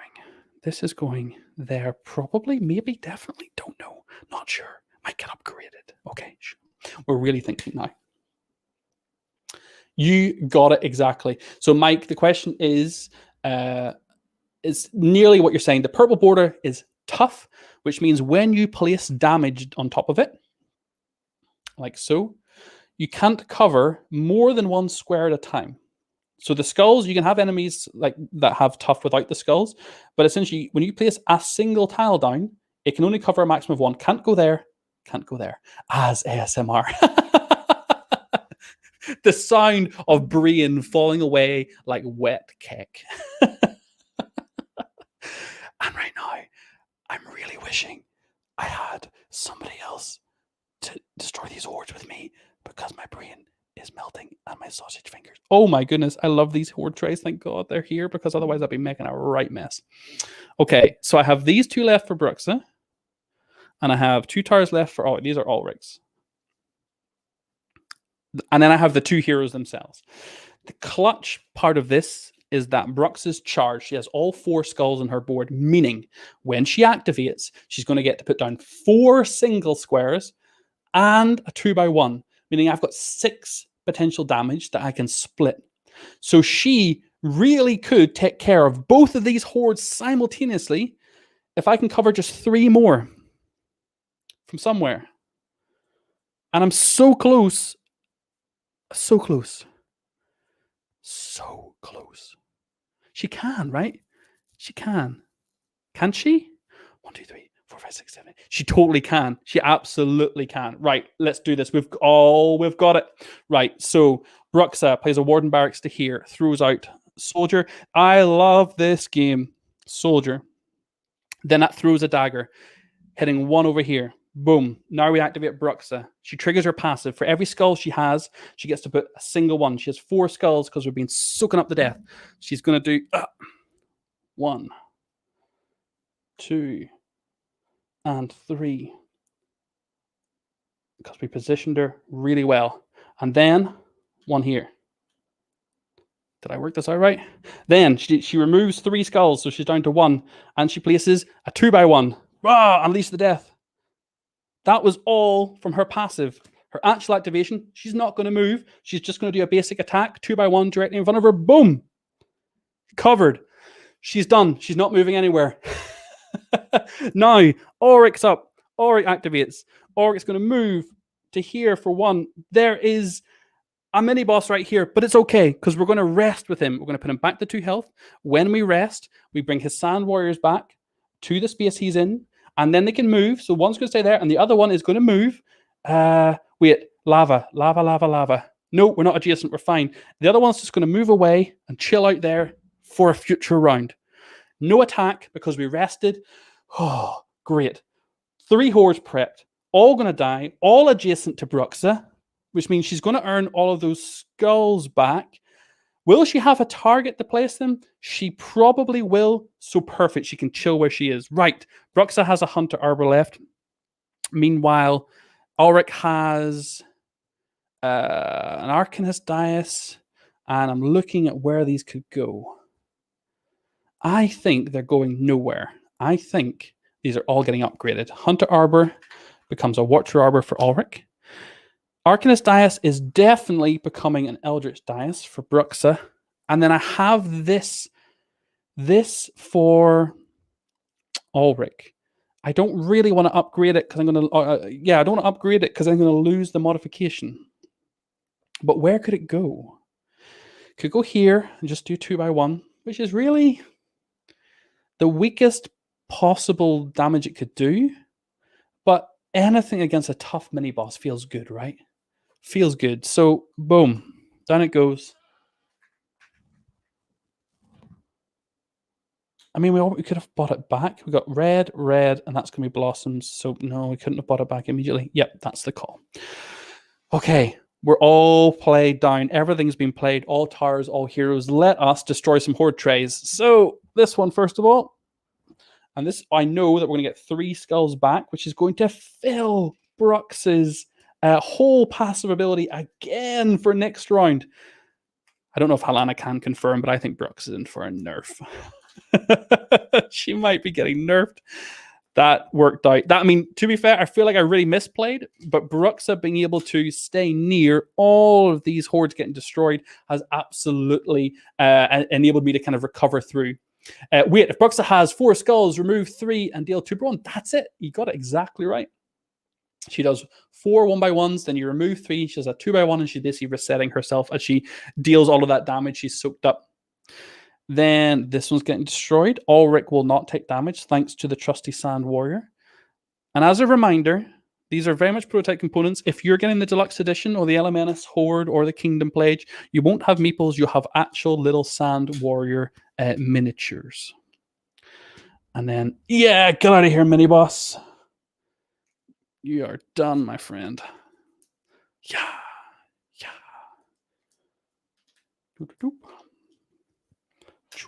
Awesome. And that is 2 blossoms. Now, I didn't use the other one, but we're going to refresh that one and be thankful for it because satyrs are here. And that's out of here.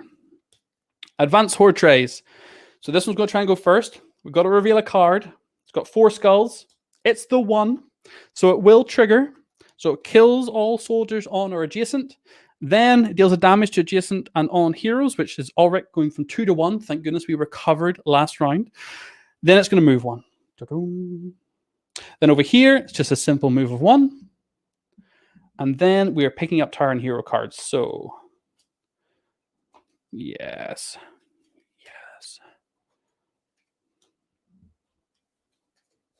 And we're really seeing these modifications making the towers that are important super useful right now. And that was Ulrich's. Okay, spend crystals. I have 2. I really feel like buying another soldier tower feels good for Bruxa. Right. I have been holding on, but I'm sorry to say I absolutely have to take a quick bio break. So I'm going to be right back in just a second, just a minute. So sorry, but I'm going to have to be right back for just a moment because it's been an hour and 48 minutes we've been streaming. It's gone longer than I thought I would. And then we're going to kick off the start of round 4 and what might be very close to the end of this scenario.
Okay, we're back. Hopefully you can hear me. Let me know if you can. Sorry about that, everybody.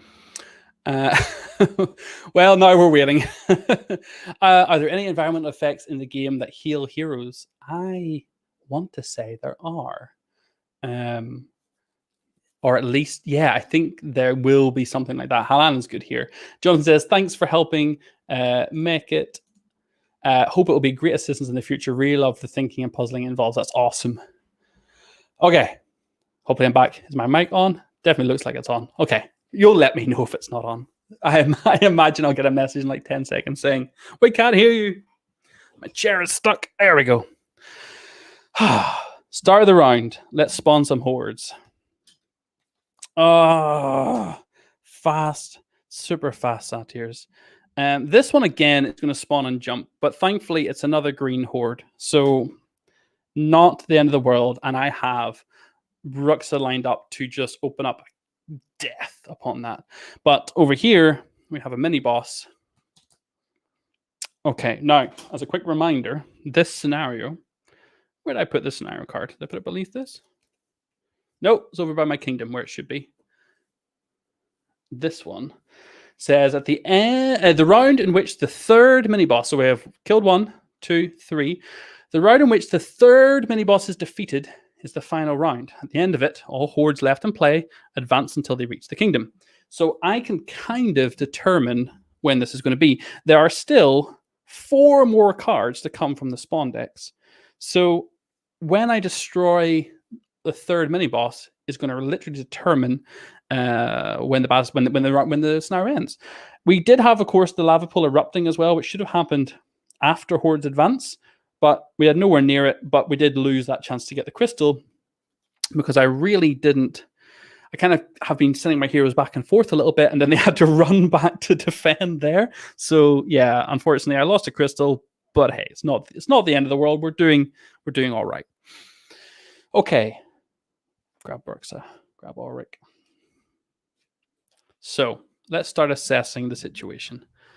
We have 2 hordes incoming here, which makes me feel like trying to take this one out would be great. The downside being it is protected by Shaman physical shield, and also on top of that, it's got satyrs, and on top of that, there's actually only 1 building site adjacent to that location. So that's really not an easy thing to attack. I might have to let that survive for at least a round, which I'm not best pleased about. Or I might have to utilize my heroes and put them into a really risky position. Which, again, something might just have to happen. All right, I think there's a few easy decisions I can make first, though. There's no speed over there. So I think we're going to go here. First up with Ulrich, which will let us put down 2 2x1s. These have true damage because of the modification. So I can overcome some satyrs. And I can overcome some 1 square of the mini-boss. Yeah, I think that's okay. Then, what else do I have that could really help here?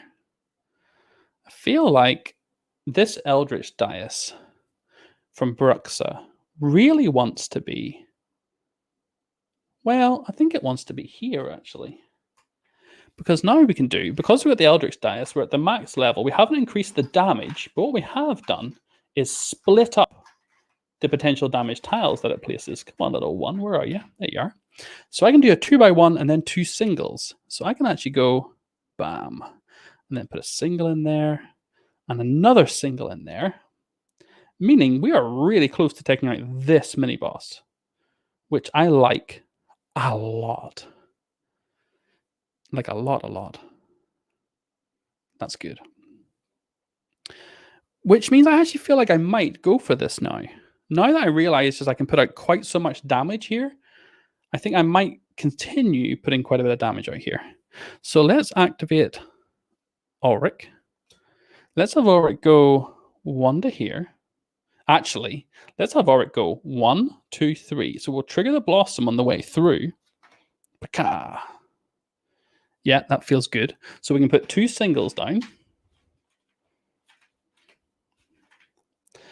We're going to put a single in that little awkward spot right in the middle of the mini boss. That's really a pain in the butt to kind of throw something on.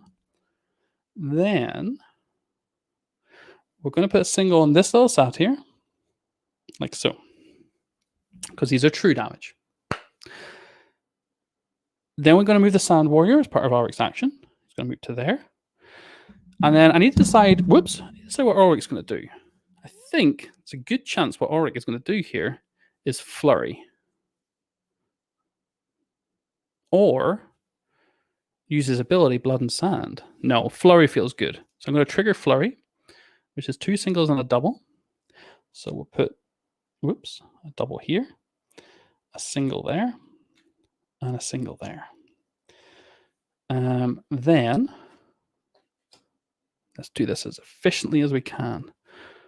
We're going to throw out 2 soldiers from Brux's hand, 1 and 2, and throw ourselves a little dagger out to here. And then Ulrich will throw a soldier here, do 2 more soldiers, and another throwing dagger. Oh yeah, I love it. It's good. Now, Brooks is not going to be near these with my current plan, which is a little bit sad. Well, she can be, actually. She can be. Yeah, she can actually still hang out near these and pick up there, because she can attack and then move. And I want her to collect and be adjacent to the hordes. I'm just so happy there's so many of you that love our game. Oh, Helena, you're so sweet. Yeah.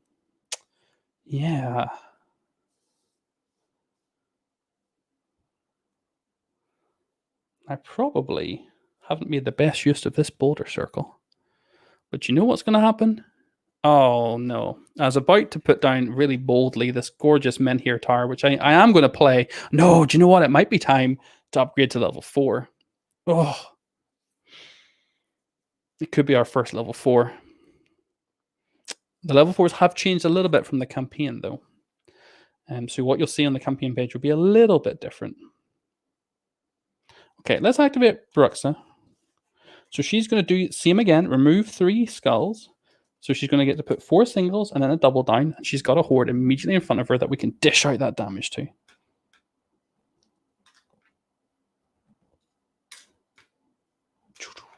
Like so.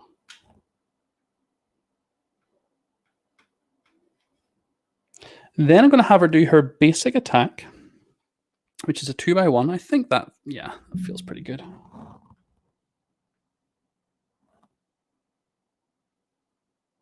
And then I'm going to have her move to be here. I'm going to face her, importantly, that direction, so that she's ready at the start of the next round. Then I need to deal with the end of that horde in a nice, neat way if possible. And I think I don't really have an amazing way to do it. Not as nice and neat as I would like. So the Menhir circle is going to go down here. Now, usually this attacks every single space beside it, but this one, unfortunately, is protected against physical from towers that originate on the other side. So it's going to be 2 2x1s just simply to this horde, which has 1 square now. And a 2x1. Oh, to this mini boss. All right. Feels good. Then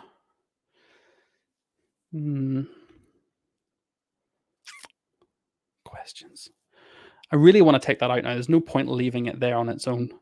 So I'm probably going to go after it. It's just working out where exactly that Arcanist Dais is going to get upgraded, which is, no, it's got perfect range. So it doesn't need, oh yeah. So this Arcana Dais is not perfect, but it's going to do a true shot. And I'm going to cover, I can't cover the Satyrs because they need true damage soldiers or heroes, but I'm going to do that. That feels pretty good. Then, yeah, I've definitely missed the opportunity to do some major damage here, but I'm just going to put this for Bruxa here. We'll do a little 2x1, which is going to finish this off, and then we are going to go upgrading again. Upgrading like mad. Yep, I think, yeah. So this Defender Barracks will become a Warden Barracks, which is actually the last one. And then this Watcher becomes a Sentinel, and this Sentinel becomes an Arcane Archers. Oh, yes. Okay, setting us up for epicness here. I think we're all done. Yes, we are. Destroy Horde Trays. Boom, this one out of here. Bruxa gets herself a skull again. Yeah, dealt with that mini boss really, really efficiently. And that lets us replenish some blossoms, which is just going to be 1, because again, we've only managed to use 1, but there wasn't really an opportunity to use more than 1 there, so I don't feel too bad about that. could come important. Then this one, Ulrich again. Oh, those Sand Warriors, they do work. Like, they really do work. And we gain a crystal or a gold. At this stage,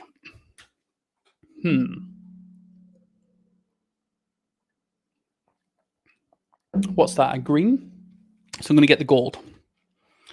And in that way, when we destroy this horde, oh, need another skull. This horde, I'm going to get another gold. Yes. Yes, queen. 2 gold for Brooks. 2 gold for Bruxa. For the team. For the team. And I've just made an absolute mess of everything. Yeah. Okay. So, destroyed, advancing. So this one's going to advance 1. This one's going to advance 1. We're definitely going to have some jumping, but it's okay. I think we're all right with it. Then we're going to pick up Tower and Horde cards. So, Ulrich, Bruxa, Ulrich, Bruxa, Bruxa. Oh, yes. We're getting into some serious towers now. Ulrich. Ulrich, actually. Oh, sugar. How have I done this? I've ended up with 6. Oh, 4. Okay, so 6. 6 on Bruxa and 4 on Ulrich. And actually, Ulrich's towers are pretty like similar. You've got a level 2 and level 3 artillery and 2 level 2 wardens. So yeah, Ulrich's in a little bit of a tricky spot, but I think we're going to get to make use of it at least a little bit. Spend crystals, 2 gold for a tower modification. And again, I've used all my tower mods, but you will have way more and a far bigger container in the final version of the game. Where's this going? I think this is going on this men here. So I've put a soldier on the men here. Okay. So we are spent. Start the round. Spawning hordes. We've got a green spawning here that'll knock Ulrich back.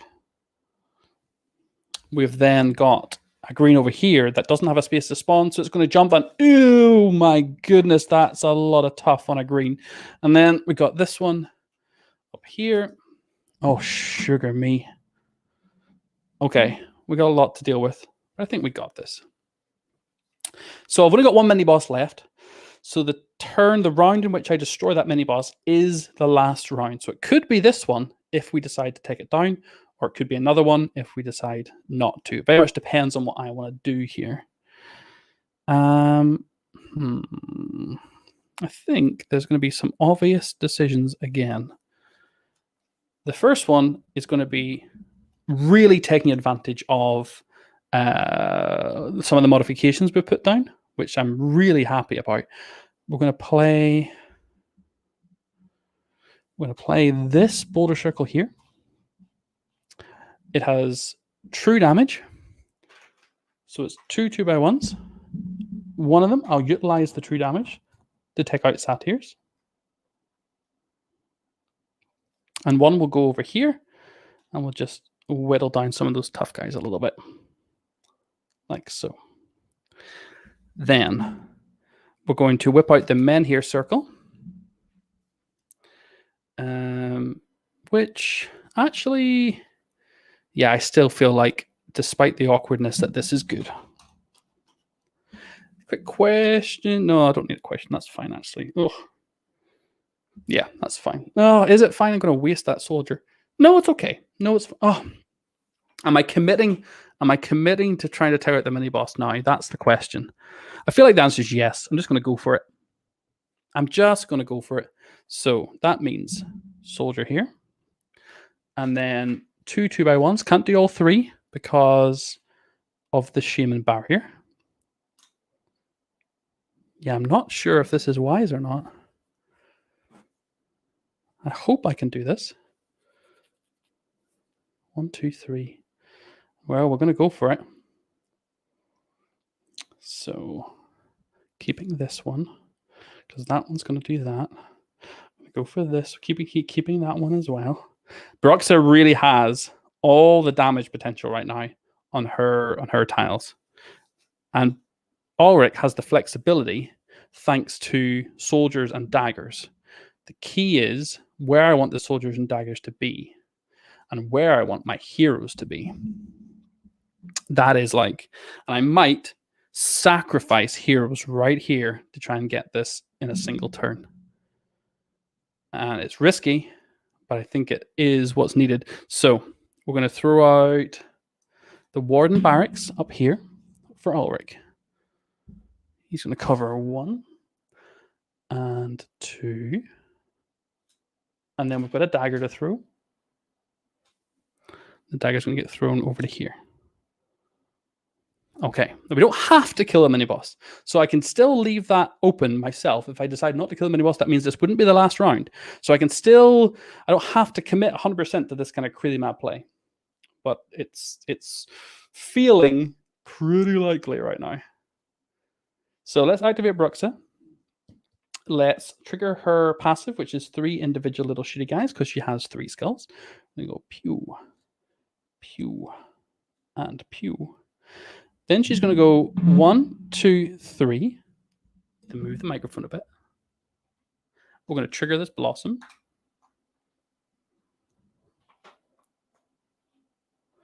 And she's going to basic attack. Cover this. Oh, that's not basic attack. Her basic attack is this. Nope. Her basic attack is this. And then we're going to trigger the blossom on 2 different hordes, 2 singles. And we're going to do it on here and here. Okay. Yeah, that feels okay. I feel all right about that. Ulrich, you're up, my friend, I think. This is so many of these. How am I dealing with this bad boy? Do you know what? This one's getting boulder circled to put out 2 2x1s. I've gone into full, not looking at comment mode, guys. It's happened. It's happened. I've gone into full, like, focus mode. Sorry. Let's do it like that. There's a reason for that I'll come back to in a second. In fact, I don't think I need to come back to in a second. I think I'm going to do it right now. I'm going to mend Eldritch Dias here. I'm going to deal with, we're committing hard to seeing if we can eliminate everything right now. And if we can't, which might be the case, unfortunately. Oh no, that's a terrible play. Let's not do that. Hold on, let's back up for a second. Oh, that's a terrible play. The reason I'm kind of going hard is because I think I might be able to do it. I might be able to take out everything this round, and then that would be success. Or everything, at least with maybe just 2 left, would also be success because we have 3 health to play with. This one is actually the one that's really troubling me right now. So let's do Ulrich. Ulrich's going to go 1, 2, 3. He's going to go stand over there, triggering this blossom on the way through. I might be out of little single small tiles just because this is a prototype, so I might have to use a little single type of a different one. Just forgive me for that. And sugar. That's fine. Oh no, I think it's okay. Have I messed this up? No, I'm okay. So 1 goes to here. And 1 goes to here.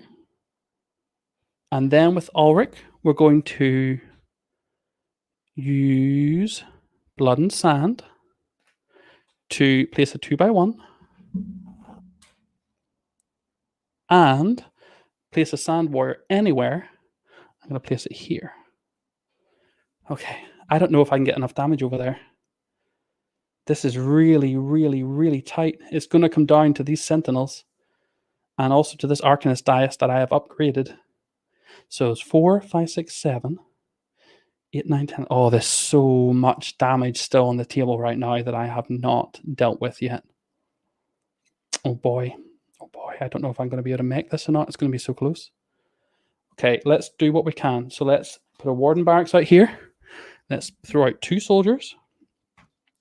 And then they're going to throw a dagger. And that dagger is going to over here. Take another square off that tough. Then,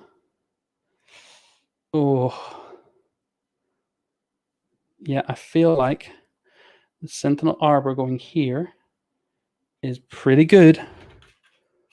Again, we don't have to go for this. Like, if I can't kill the mini boss this round, then I could definitely wait until another round. I feel like I'm so close.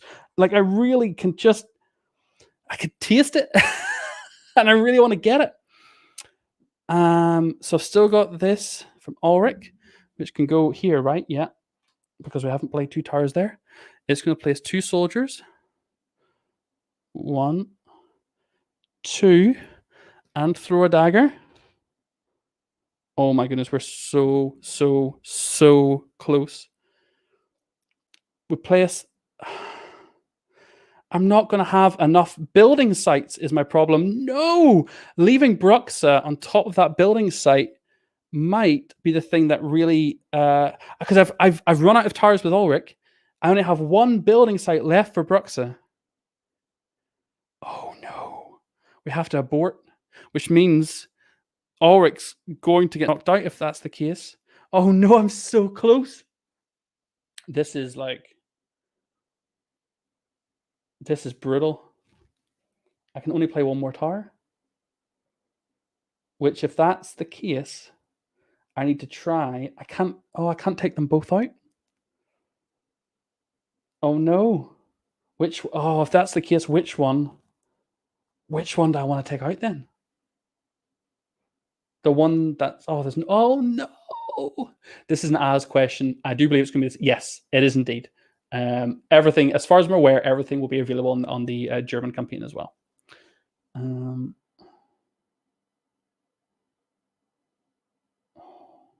This is brutal. I've run out of building sites. I stacked too many. If I'd stacked 1 more tower to Ulrich, we would be in a great position right now. But I don't, and I put Bruxa on her building site, so I can't place another one there. So the best I can do is put out 4 damage anywhere. If I do that, yeah, I'm not... and there's only 1 space left on that monster. I'm so close. Oh, I'm so close. I'm not going to be able to do it, but it's okay. I think we can absolutely wait 1 more round. Unfortunately, it's going to be minus Ulrich. So let's put this here for Bruxa, but she's going to use the far shot ability. So we're going to take 1 square of damage away to reduce the damage we're putting out. Unfortunately, I need to use another tile for this just because we're a little shy. So I'll go ping and ping here and here. And then up there, we will ping this one for future. All right. Oh, this is okay. We're going to pass towers now, and there's going to be 2 going to Ulrich. The Eldritch Dais becomes a High Elven, and then this one will put the mod back and upgrade it because it's still pretty versatile like that. Okay, destroy Horde trays. This one's gone. Oh man, I really was super duper close. And I think I might have been able to do it if I'd gone about things slightly differently. But it's all right. We're going to get there. I love the combination of the Horde abilities because, my goodness, they really present a tough challenge. And the towers need to be upgraded and then modified to really increase their versatility to allow you to deal with everything. So... this is not getting destroyed, and that is not getting destroyed. Oh, ugh. Okay, so advancing. So this one advance 1, 2, because it has speed.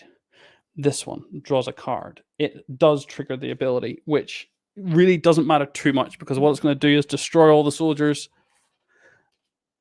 move itself, and take Ulrich out of commission.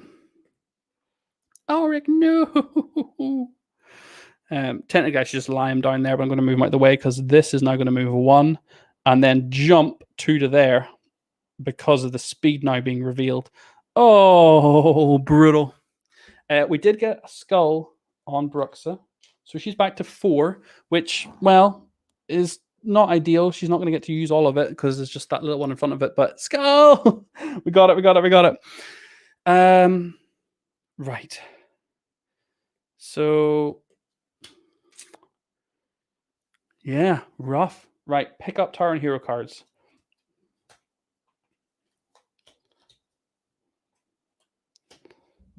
Next turn. Next turn, we're going for it. Hopefully. I mean, we're going for it. It's just whether we get it or not. So now I've got 4 on Bruxa and 6 on Ulrich. But my goodness, we've got some big hitters now.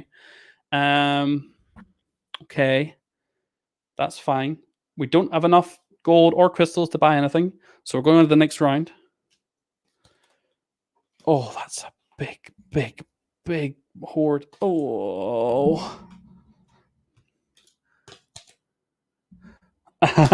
We were so close. We were so close, Andrew, to winning.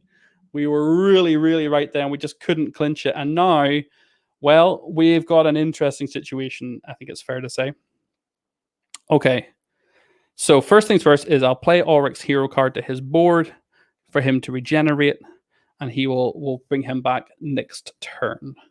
So Ulrich is completely out for this round in terms of his hero, but he is not out in terms of his damage, which means we're going to take advantage of the Menhir Circle, which is kind of sad.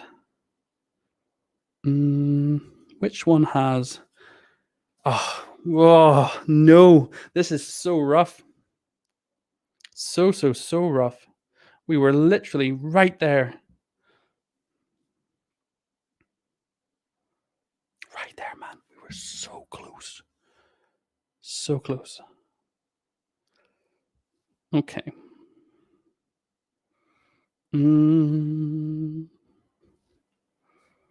It's now a matter of these 2 hordes are massive. Like big, chunky hordes. And I'm just not sure I can get enough damage onto them in a single round. Yeah, she's going to use her ability automatically when she activates, and it's going to have to be on the boss. So I don't need to put... Yeah, exactly. This is basically the last round 100%. Because the boss is going to be taken out because I did so much damage to it last turn and then didn't finish it. Thanks, Andrew. Oh, 750,000. Oh, that's literally incredible. Oh, 750k. That's wonderful. Thank you so much for highlighting that, sir. Boom. Oh, that is so good. And we've got, what, 25 hours left? 25 and a half, something like that? That is wicked. Okay. So, where are the ones... This is so much damage. Oh, man. Wish I had Helena here right now to get me through this, but we're going to go for it.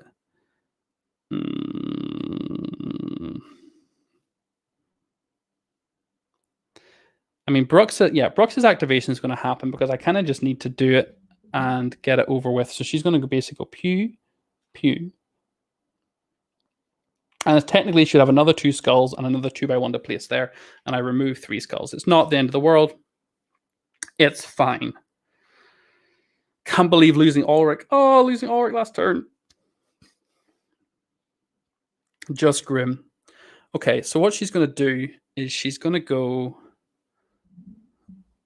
1, 2 to here.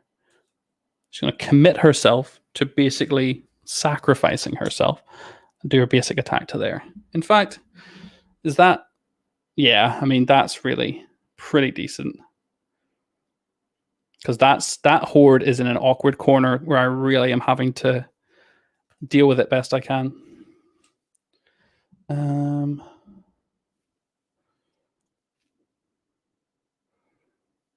Oh man, yeah, I really want to do this scenario again over because I've absolutely put myself in a diabolically tricky situation here. Okay, this is going up here. We're placing the modified soldier out to there, and then we've got double, and unfortunately a double that we don't get to play because there's no space on the boss to place it. Double, like so. Oh man. Then That seems really quite good. So we're going to go here. We're going to throw out 2 soldiers to deal with these pesky satyrs over here. And they're going to throw a dagger over to here. Oh, where's Brooke? What's Brooke still standing on? Should be standing there. And a dagger out to there. Love it. Whew. Rested hero gets abilities fit and ready while being present on the board, but a died hero can't ready abilities and should go from exit next round. That's exactly right. Oh, yeah. Oh, it's, okay. You got it. Perfect. I knew you guys were answering a question, not asking one. That is a perfect answer. And okay. I need to think about where my true damage is coming from. My true damage is crucial here because actually I'm going to be really struggling. I don't even know if I can deal with all of the true damage that I need to. That's my big problem right now. I don't think I can do enough true damage to cover all of these satyrs that I have on the board right now.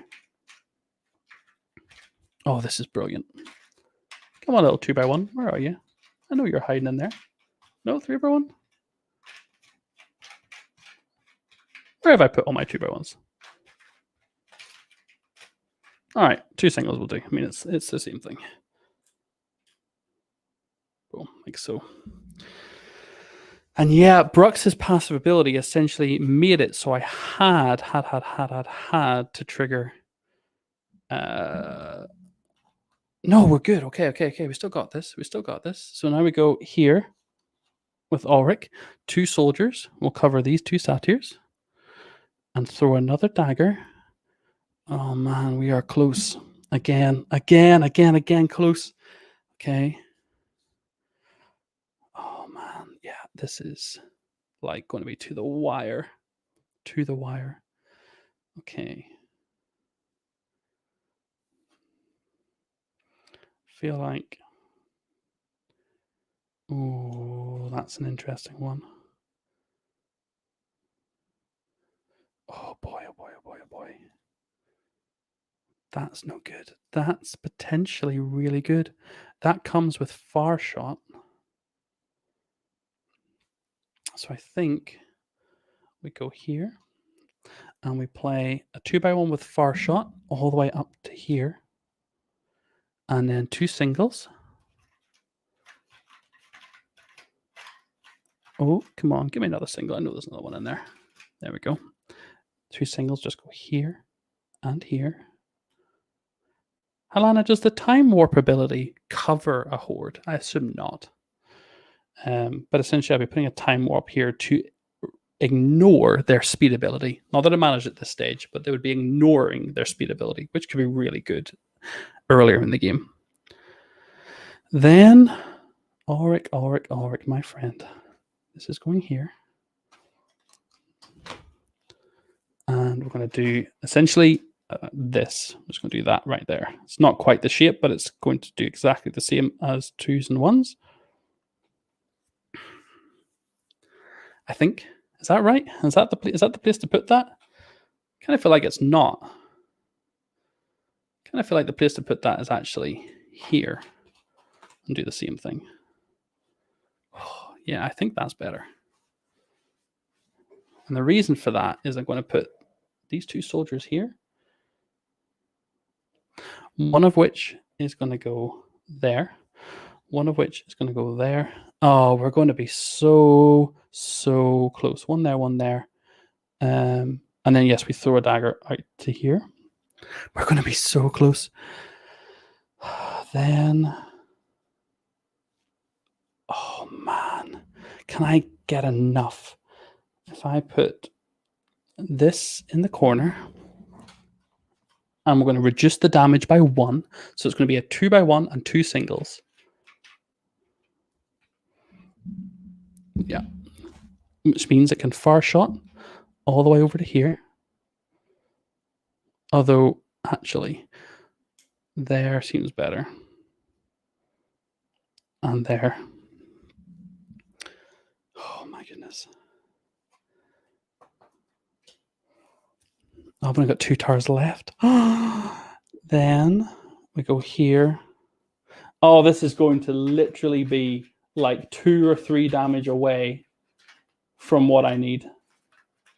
Like, this is legitimately going to be right on the wire of what I need. And this one goes here. Oh, man. And I'm going to reduce its damage by 1 so I can far shot. Oh, guys, we're so close. Do a 2x1 and a 1x1. And I've played every tower. Ulrich, man, I would have kept him alive. I would have had it. So here we go. Time warp is not a poly piece. That's why it's circle. You got it. Thank you. So destruction time. So this gets destroyed. This gets destroyed. Critically, this gets destroyed, and that's the mini boss, which triggers the end of the round. This gets destroyed. Bruxa would be knocked over. And because we triggered the end of the round, we have 9 from here, and 4 from there is 13. And it seems like loads, but it actually was this close. And 13 monsters are going to charge into our kingdom. Oh, man. That was awesome. That was epic. I really hope you guys enjoyed that. A lot of that kind of took place in my head as we got into the very complicated part at the end of that game. I just killed 4 hordes. Would have got a bunch more skulls back. I just needed Alric. I really needed not to go for the mini boss in the end, but I felt really good about it. And man, we were close. I think 1 tower more in Alric's hand, 1 more soldier tower could have done it. And yeah, that was absolutely epic. I really, really enjoyed it. I really hope you guys felt just how close and like, oh man, I really thought I could go for it. I should have played it safe, but hey, learn for the next time I play through. Right. Oh, okay. Let's see. There's a couple more questions. Halana, thank you again so much for being in the chat tonight and answering everyone's questions while I've been playing through. That's been amazing. I think you're answering anything but another design question. I assume at some point in the design you tried tiles pushing other tiles rather than tiles leaping, and it led to some funky stuff. I think that's definitely a designer question. I don't think I can answer that, but yes, I think I have the same assumption. Alana, is there yet anything in EU that destroys towers like those pesky portals? I don't know for a fact, but I have a feeling that we may see elemental effects. We have fissures, we have muddy pools, we have cyclones. I think you're going to see some tower interaction for sure. Yes, thank you so much, everyone, for being here. This was an absolute blast. I enjoyed it thoroughly. I enjoyed our big talk, even how long that went for. It was really, really, really good. And I appreciate so many of you, 46 of you, staying with us to watch on Facebook and YouTube. It's really, really great. I just realized, I don't know if we are HD tonight, but I hope we should have been 1080p tonight. Can people let me know if we were? If were we 720 or 1080? I completely forgot to ask. Hopefully we're 1080. Alice says, will the Elemency box have all the scenarios in a single scenario book, or will expansion levels be spread out? They will be spread into individual books. Although that's a really good suggestion, but I think it makes sense that they're in their own individual books. 720, boo. I need to check into that because we should have been 1080 tonight. So apologies. In the future, I hope to be 1080p.